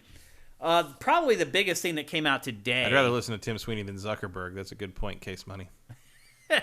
Yeah, because Zuckerberg's just at least I don't weirdo. At least I don't suspect Tim Sweeney is a robot. It's like a mandroid. Yeah, Dude, he is weird. I do wonder sometimes if he's a real person. Yeah, not Tim Sweeney. No, Zuckerberg is a weird dude. Like you see him sort of engage smile.exe, and it just sort of stops. It's bizarre. I love that one. They did a video years ago where like they tried to show his morning routine or something, and there's like a scene where he's like eating toast in the kitchen, and it was like it looks like an alien trying to like, this is how you humans do it, right? Like it's like, have you never eaten toast before, dude? That's not how that works. So weird. It is weird. The big announcements that came today with the launch just of waiting Unreal for his Engine eyes 5. to blink sideways. The big announcements that came today with the launch of Unreal Engine 5 is that a new Tomb Raider is in development, being developed on Unreal Engine 5. It is being created by Crystal Dynamics. That studio is getting spread real thin. They're busy. I don't know how they're doing it. They must have staffed up. They had to have, because they are the initiative now too. They're making Perfect Dark, and now they're making the new Tomb Raider, which I'd be okay with Perfect Dark being kind of like Tomb Raider, honestly. Yeah, I mean, I think that makes sense. That's a valid format choice for Perfect Dark, especially these days. I think like you don't need to do a shooter again. Yeah, but they did not release any sort of a trailer or anything for the new Tomb Raider. And then the other thing that they showed was, I'm not 100% sure, and I don't know if you've seen this yet, Matt, but this might be a tease for Gears of War 6. It's from the Coalition, and the Coalition, for whatever reason, if you go back and look, has been this big partner for Unreal Engine 5 all along. So you can go back last year and the year before when they first started talking about Unreal Engine 5, and a lot of this stuff is working with the Coalition on Gears stuff. And I think Gears from the very beginning, the very first game was made on Unreal. Oh yeah, the earliest stuff we saw for Unreal 3 was all this were locusts and things like that. Where at GDC, I remember Cliff doing that demo, and Rod Ferguson and everyone doing that demo for us, and be like, I'm like, so what is this game? And they're like, oh, it's not a game, it's just. I'm like, bro, and like 2 years later, here's Gears of War, but like, yeah, you know what this reminds me of? It makes me think of. Notice the text at the top. Yeah, test assets do not represent a game product. You know what this makes me think of that what's the Sony game, the with the werewolves, the Victorian steampunk werewolf, you know, the 1843 or whatever the hell it was called. Yeah, you know. Yeah. 1890 1866 or yeah, 1863. It's a good sign that you named your game something stupid, guys, when I can't remember the name of the Order. The Order. 2686? Nah, the Order 1886 or 1883 or something like that. No one else knows it either. But they did know the 1884. order part of it, and we had forgotten that. It is 1886. Yeah, the order. That's right. Yeah. You're right, though. It does give off that kind of that same vibe. Yeah, I think a guy in the order actually looked a lot like him, too. Do you think it's Gear 6? A hint at Gear 6? Maybe. I mean, Yeah. it's certainly tech they'll be using in it. Mm-hmm. And if that's the case, hot damn. Because... I mean, the least surprising thing in the world is that there's going to be a Gears of War game on built on Unreal Unreal Engine 5. I mean, and then we had the announcement, about 2 weeks ago, with CD Projekt Red, where it's bailing on the Red Engine, and all its games going forward are going to be built on Unreal Engine 5. But not only that, it is going to be a partner with Unreal and help Unreal develop tools for other developers to create open world games with. yeah, which is one of Unreal's weaknesses. It is. And well documented and Yeah. well known as well. I mean, a lot of developers know if they're building an open world game in the past, they probably shouldn't work with Unreal Engine. That's why so many companies like CD Projekt Red and Monolith, and if you were making an open world or even a large world, you didn't use Unreal. You made your own engine usually. Yeah. And I think proof positive of that is the first big demo for Unreal Engine 5 Was the Matrix. Matrix. And it's in this huge open world. I mean, right there. They show you. Yeah. Look at what Unreal Engine 5 can do. That looks like It that. really is ridiculous, man. I know there's no real AI happening. In a real game, there'd be a lot more stuff happening that wouldn't allow you to dedicate so much to the visuals. Yeah. But like... Hot damn. It is insane that you can just download that and play that on your damn game system. On your PS5. I know. It's like insane. This is not like, running on a dev kit. No, you can go play this right now on your PS5. It's free. You can go download it right now. And it's real time and playable. Yeah, I showed... Moderately playable. I showed a clip of this to some of my movie filmmaker friends, and they thought it was drone footage. Oh, really? They thought it was real. They thought it was drone footage. I believe it. Like, it's crazy how good it looks. Do you think Unreal Engine 5 will dominate next-gen development? It's a little weird that it's kind of launching so late, although developers have been working on it for a while. And I think, it's been speculated by more than just us that this generation is going to last a while. Mm-hmm. And I think that's probably true. Yeah, it's probably not too late to get it out there. I think it depends what these things are going to look like, but if this proves to be, if the partnerships with CD Projekt Red and Coalition prove to be very fruitful and it becomes an easy thing to work with, and it could, that happened to Unreal Engine 3. It became basically the industry standard. That shooter that we just saw, by the way, is a demo called Lyra. I don't know if it's ultimately going to become a game from Epic or not, but in the 37-minute presentation, there was a huge chunk of time dedicated to it. Mm-hmm.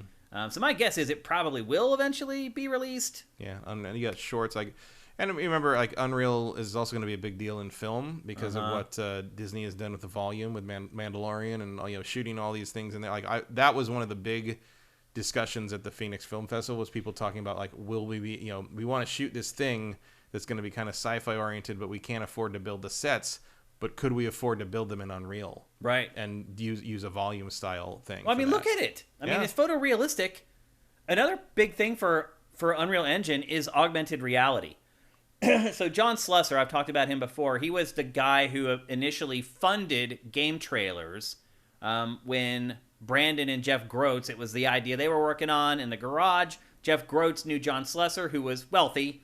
And they went to him and was like, hey, you want to fund this? And he did. He ended up being my boss for 7 years. He's an awesome guy. Well, when Game Trailers folded, he went back to his old company, which is this company called The Famous Group. And they have become this augmented reality juggernaut since he left Game Trailers. In fact, he just bought his own plane. To put it in perspective, they have exploded. So I don't know if you've seen it. I know you don't watch football or whatever, but a lot of the AR that's kind of bleeding edge was coming from the NFL last season. There was this one thing that made it through social media of a panther up on the scoreboard that would jump down on the field and run all over the field. His company did all that stuff, and all of that is built in Unreal Engine. So the next wave of AR also is going to be coming from Unreal Engine 5. Again, Tim Sweeney he's a genius. He has turned this little company that made shooters into this juggernaut. It's really amazing what he has done in one lifetime. And he's still young. He's still got a lot of years left to do more amazing things.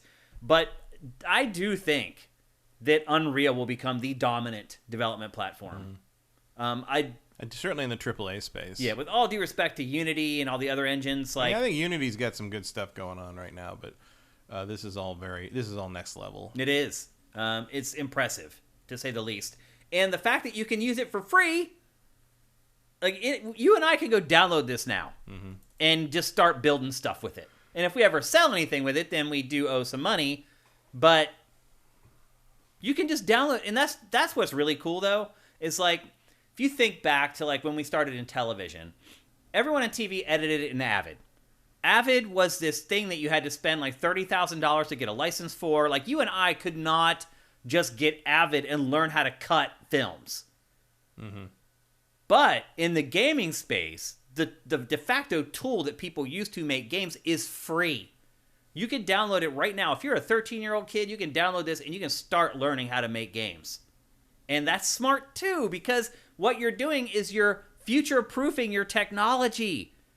You're guaranteeing in 10 years, 15 years, 20 years, all these people that learn how to work in Unreal are going to be in the workforce. And what are they going to? They're all going to know how to use Unreal. The whole thing is just genius. And ultimately, it's a great product. So it's awesome. And congratulations to Epic on finally launching Unreal Engine 5 today. I cannot wait to start playing games built on this technology because it is amazing.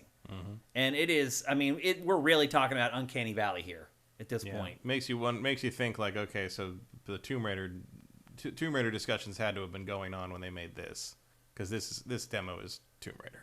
It is, right. Well, yeah. And notice the announcement today. Yeah. It coincides with this. This was the this is the original. This was the PlayStation 5 Unreal Engine 5 demo that they released a while ago. And it's impressive. It looks amazing, and it's like a year and some old. But you're right, there's Tomb Raider. So they didn't release a trailer today. They had released a trailer like a year and a half ago for it. But it's amazing to see what Unreal Engine has become. Because remember, the first Unreal Engine that became popular, all the games looked the same. Like Gear. They all looked like Gears. They all had like characters that had this weird kind of, I don't even know how to describe it, like this sheen to them. Yeah, there was a plastic element to it. Yeah. And the characters also kind of stood out from the backgrounds. The Resident Evil engine has a similar effect. It does. Yep. You're absolutely right. Same thing. I don't even know how to explain what it is. It's like this gloss on everything. They don't do. It's a solved problem in modern Unreal, where like, and a lot of some other engines where like, it's basically it was an interim step in learning how to, or having the power maybe to be able to do the scattering of light under the skin, and how like, you know, being able to see kind of veins under the skin, or like how the blood flows under the skin. If you don't have that, skin looks dead. It looks like you know, the plasticky look, like it's another way to describe that is corpse-ish. Like a corpse will look like that. Yeah, like waxy. Yeah, waxy. So that's basically what was happening there. And now you look at that where, like, you know, where the light shines through someone's ear and you can kind of see the pink of it being, you know, of seeing the blood in there. Like all that is simulated now. Yeah, it's amazing. So that's one of the reasons that looks. Same with the eyes. One of the reasons the eyes look so good is they're now simulating through ray tracing the light bouncing through the cornea. Yeah, and that makes it look alive. It makes it look like a real eye to us. Like, and that is one of the most impressive tricks they're doing now in the modern engines, especially Unreal. Is like, because we are hardwired to recognize, you know, eyes as real or fake. Yeah, and they're getting to the point where it's hard to tell. It's right on the edge. Mellowax says in chat, we should all be making shit. You should be. I am. We're making shit right now. But you guys should absolutely be making your own shit. Because if I know one thing, it's that our audience is smart and tech savvy. And you guys could make some amazing stuff. And I'll promise you this too. If you do make some cool stuff, we will feature it on GameFace and on Sifted. We've had a couple developers in our community that had made small indie projects, and we ran their trailers on Sifted and did what we could to help. So get out there and make it happen, man. It's cheap. It's free. If you're a 12 or 13-year-old watching the stream right now, which there may be one of you or none of you, but if you are, go download Unreal Engine 5. Literally give yourself a career. Like, start now. In 5 years, you'll be so good at that, you won't even have to go to college. You can just start making games right away. So that's the part of the industry that has evolved that I am really happy about, is the access that people have now. It's not this exclusive club where only rich kids can do it. You don't need this crazy powerful PC. You do need a moderately powerful PC. I'm not going to exaggerate, but you don't need like an SGI workstation like you needed like back in the day, like some silicon graphics thing that costs like 30 grand or whatever. You can build yourself a nice little rig and you can start making games. And if you can find any hardware these days. Yeah, and people always ask me, they're like, how do you get into development? You got to make games. Yeah, they won't care that you went to Full Sail University if you can do it. The biggest thing is like is to go to GDC with a portfolio of some kind, and especially if you're talking about an artist, you want a portfolio of your concept art or whatever, different genres. If you're going to GDC to be a developer or programmer, you want to have a thumb drive with stuff they can load up and play. Yeah. Show them what you got. Like that is the most important thing. Or even just models. If you just want to model characters or enemies or whatever, just take a thumb drive with all that information. Because they know there's no barrier to that other than your own ambition at this point. Yep. And they want to see that you've been able to do it. Yeah, your artistic skill. You remember when Unreal couldn't do hair? Yeah, when it was just like plastic pieces folded on. Everybody was bald or had the same two hairstyles or dreadlocks. Yeah. Yeah, it was everyone was braided in some way. Cornrows, stuff like that. Yep. Yeah. Oh, how the times have changed. It looks amazing. So I can't wait to start playing stuff made on Unreal Engine 5. It shouldn't be that long. All right. That's it for the main show of GameFace 295. We got some time to answer some questions in the chat. Go at Sifted Games. That way we can pluck them out of your conversations. iViz, thank you for Twitch Prime, man. Appreciate it. Beginning of the show, end of the show. Always the best time to subscribe with Twitch Prime. We can call you out and thank you live on the show, which is what I love to do. So if you can always remember, if you join the show a little later and you know you're going to stick around to the end, wait until the end to use Twitch Prime. That way I can thank you personally, just like Texture Glitch just did. Thank you for Twitch Prime, brother. Appreciate it. And here comes JM Rain dropping the subs. Another reason to always watch the show live at twitch.tv/SiftedGames. People in our chat just give away subs every episode without fail. JM Rain every week giving away subs to our audience, which is awesome. Okay, let's get to some questions. Let me get our Give Me Credit crawl running to give credit to the people who are making this show happen by pledging at $30 or more per month. Without you guys, I wouldn't be here. So thank you very much.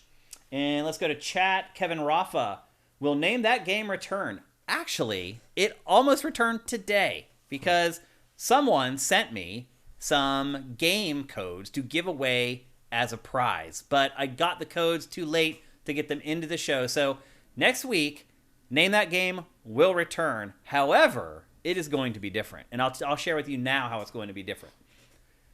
Beginning next week, and I may fluctuate between the old way with clues and this way, but beginning next week, Name That Game, you're going to have to guess the name of the game by looking at screenshots.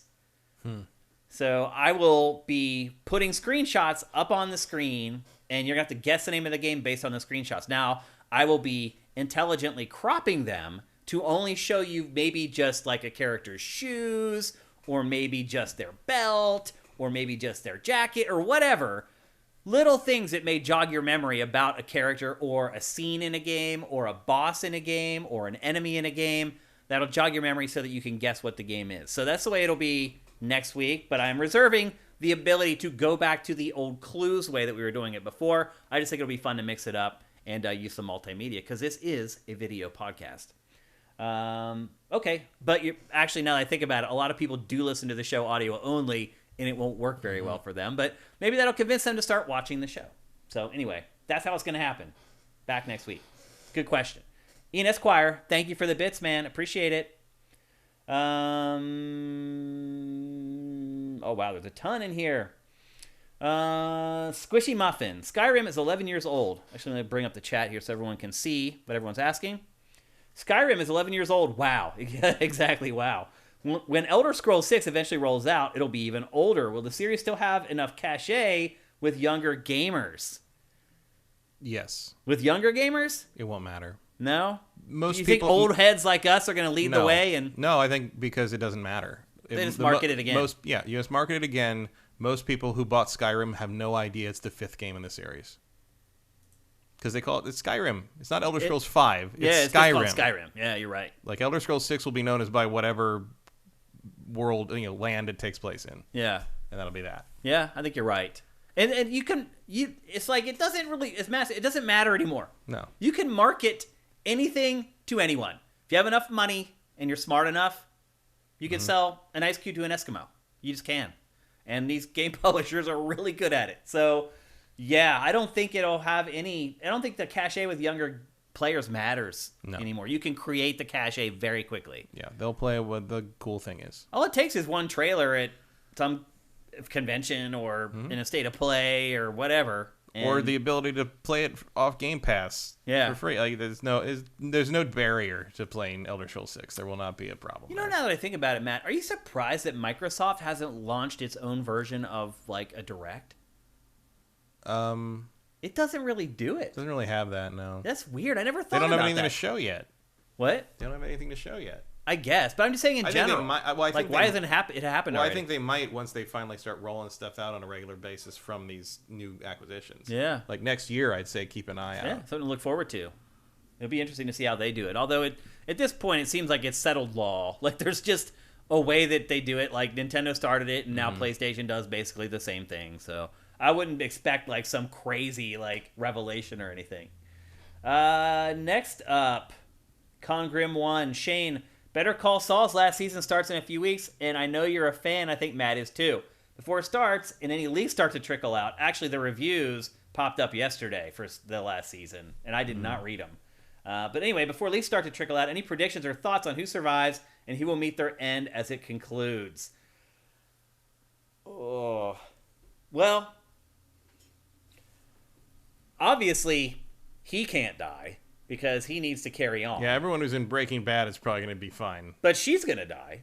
I mean, she's not in Breaking Bad, and they're together. So either she dies or something really awful. And I think that's the whole thing with this season, is that you know that something bad is going to happen with her.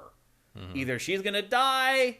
In the last season, she started getting mixed in with the criminal element, where she was shielded from it before.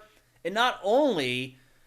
was she not bothered by it? At first, she kind of was. But eventually, she embraced it. And she became kind of the aggressor in that circle.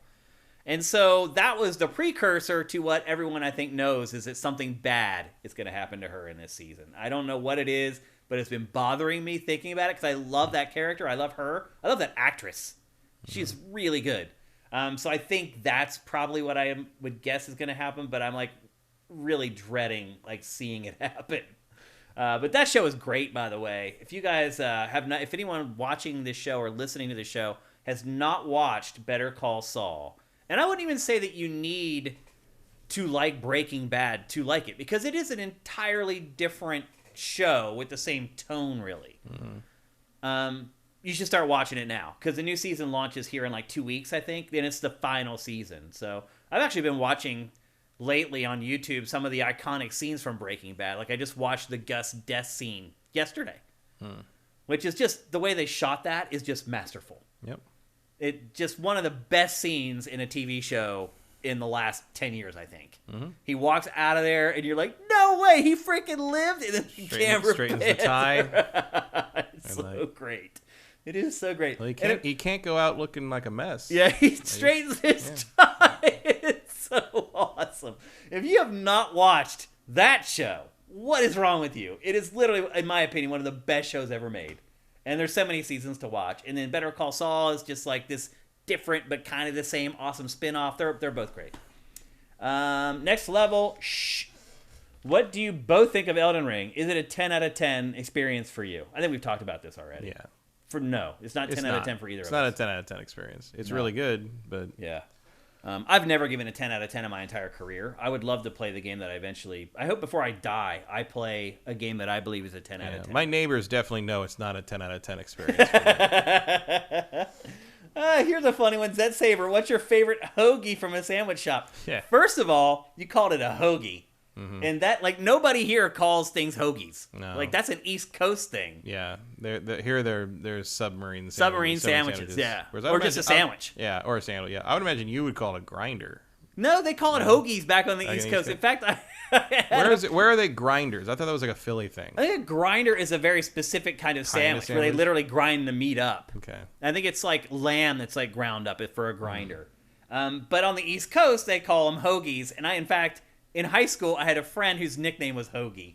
I still don't know where he got it, but he never got a date. I feel so bad for him. I'm like, that's the worst nickname you could have, Hoagie. But anyway, another one from Next Level. This is a good one. What is going on with the lack of games from Xbox this year? I mean, the pipeline's not there yet. It's just not, the pipeline's not full yet. And as we just talked about with Undead Labs, and some studios are having issues like Hellblade. Where the hell's that game? Yeah, you want to talk about finding the game? I think that's happening there too. So there are a couple examples of where I'm like, hey, what the hell's going on there? But for the most part, like the acquisitions, like end of the year, next year. Once we get to next year, you're golden forever. Mm-hmm. You're golden forever. Well, I think we knew this year was going to be a little rough. They had a great year last year, though. They won Platform of the Year from both Matt and I in our Game of the Year awards. But this year, agreed, it has been barren. But you got Game Pass keeping things afloat. Even with Game Pass, it's been pretty sparse. Tough. Yeah, I hear you. So if you're someone who bought an Xbox Series X instead of a PS5 and you don't have a PS5... it's still definitely, as we say, the daily driver. Yeah. I played Tiny Tina and Star Wars and Elden Ring on it, and that's all been great. I did have to repair my Elite controller this week. Oh yeah. My the left bumper was off and weird. I mean, I was like, okay, I'd probably press this bumper 1,000 or more times to cast spells in Elden Ring in the course of the last week and a half. So yeah, sure. And so I ordered a repair kit for it. I opened the thing up, and turns out those bumpers at the top are all connected by a thin plastic piece. And the left bumper snapped off that piece. It just stressed enough that it snapped, and that's why it felt loose. But it was still working. It was still held in because of the tightness of the construction. So I had to take it apart, put a new piece in, close it up. It looks like new now. Matt, that's what you get for spending over $100 on a controller. Yeah, well, you notice I didn't just go buy another one, did I? I got a $20 repair kit and saved that shit. It should have lasted longer than that. You spend that kind of money. I mean, I've had that controller for years. For a long time. Yeah. But I did press that bumper button a lot in the past month. Yep. Probably more than in the rest of the life of the controller combined. Ian Esquire, he dropped some bits and then he asked a question. That's how you should all do it. I'm kidding. When's the next batch of Pack Fac happening? It's happening right now. We are asking for questions right now. In fact, go ask a question right now, Ian Esquire. You can ask it on sifted.net. You can't miss it. It's like the top story on the website right now. You can go to our YouTube channel, youtube.com/siftedgames, and click the community tab. You can ask it there. You can follow us on Twitter @siftedgames. We put out a tweet yesterday asking for questions. A million places to do it. In fact, everyone, when this stream closes in like a minute or two, which it is going to, go ask a question for Pack or Factor right now, because we have a day left before we shoot. We're shooting on Thursday, which means that probably the first episode from the new batch will be live on Friday for all our patrons. So there you go. Let's see. We'll take one more. Mellowak, I'm telling you right now, Shane, if you include any part of the main characters, everybody's going to get it right away. LOL. I'm not even sure what he's talking about there. In the screenshots for... You're still in the part where you're talking about Name That Game. Name That Game. Gotcha. Okay. Oh, okay. We'll finish with this one. Oh, The Legacy. Thank you for Twitch Prime, brother. Has Matt seen Morbius? That movie is getting lit up. You haven't seen it? I will not see that until I can see it for free or something. I mean, it's just Sony garbage. Uh-huh. Is that really true? Is that what it is? It's just more Sony movie garbage? Yeah, it's not MCU. It's just Sony trying to use their stupid villain solo thing. It's like Venom, except this one doesn't have Tom Hardy doing a tour de force comedic like back and forth performance with his own head. It's Jared Leto being a dick. You see the thing where the director, there was a bizarre interview with the director yesterday or the day before where he was talking about like the interviewer asked, like, there were rumors that like they had to do a thing because Leto was being so method about playing Morbius that he was like using a cane to limp to the bathroom between takes. And it was taking it was taking him like 45 minutes to get back and forth to pee. And so finally the crew like made a compromise with him and said, we'll just push you in a wheelchair so you can get there and back like faster so we're not wasting so much time. And the guy asked him, is that true? And the directors just said yes. Wow. Like, and then had a follow-up thing about it. Oh, he's so passionate about it and very dedicated. Right. It's like, dude, yeah, totally worth it, wasn't it? Like, as Laurence Olivier said to Hoffman in Marathon Man, why don't you just try acting, dear boy? Yeah. And there was another thing where they started talking about like the Vulture being brought in, through the multiverse thing, and what that's all about. Because they've talked about the post-credit scenes already for the director talked directly about it's like they desperately want you to go see that movie. Like they're not keeping anything under wraps. And they're like, well, why? How did he end up there with it? And he's like, basically the guy gave Sony credit for inventing the multiverse because Spider-Man into the Spider-Verse. And I'm like, no, that's been a concept in comics for like longer than I've been alive. Yeah. Dude. Like, I don't think you can give Sony credit for that. And they're like, well, and then like also like, they're like, how come like Vulture proposes teaming up against Spider-Man at the end of the movie when Spider-Man hasn't been involved with anything and didn't do anything to Morbius? And as far as we know, Morbius doesn't dislike Spider-Man at all. And he's like, well, I think that's a thing you maybe put in another movie later to explain that. And it's just like, really? Like, you just don't know, do you? Also, like, in Venom doesn't know who Spider-Man is.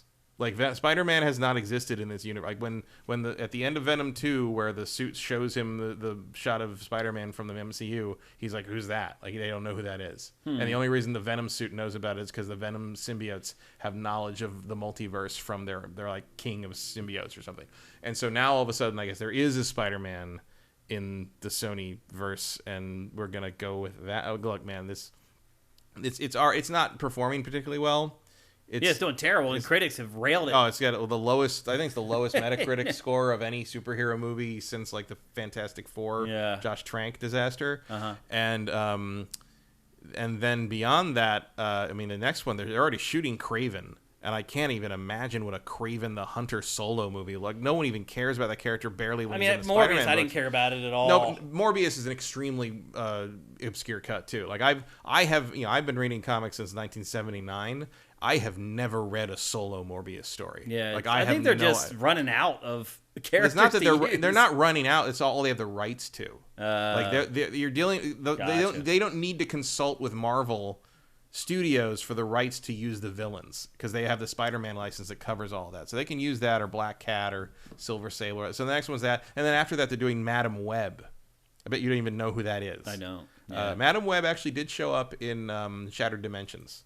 Oh, in the video game, Spider-Man, or like the 4 Spider-Man come together. Yeah. She's the weird old lady in the chair in the middle of the void that is like orchestrating all of it. That's Madam Web. And so this rumor is that this new movie is going to basically be their version of Doctor Strange, which does like the whole multiverse thing, and that might be where they pull in a Spider-Man from another multiverse to be part of their universe. And the rumor is that they're going to try to get Andrew Garfield to do that. Which would be nice to see Andrew Garfield get a second shot at the role, because I think he was very good in No Way Home, and he's got a good Spider-Man in him. It's just that the movies he was in were garbage. But I don't think the movies he'd be in now would be anything different, because it's still Sony calling the shots. Okay. And the upshot is, at some point, Disney finally needs to write Sony like a $5 billion check. Just get rid of them. And just get Spider-Man back. Buy him out. Yeah. Well, and also keep in mind that because of the way the contract works, if someone else buys Sony, the Spider-Man rights automatically revert back to Marvel. Oh. And the reason That's an angle. Which is interesting. And everyone's like, oh my God, why would you agree to that deal? The reason you agree to that deal is because it makes you less attractive as an acquisition. Right, yeah. You don't want someone to buy you. Yeah. You put that in there. And so it's like, oh, if you buy us, you don't get the thing that makes us $1 billion every 3 years. Yeah. So it makes them a less, because otherwise you're just left with the Uncharted movies, and nobody wants that.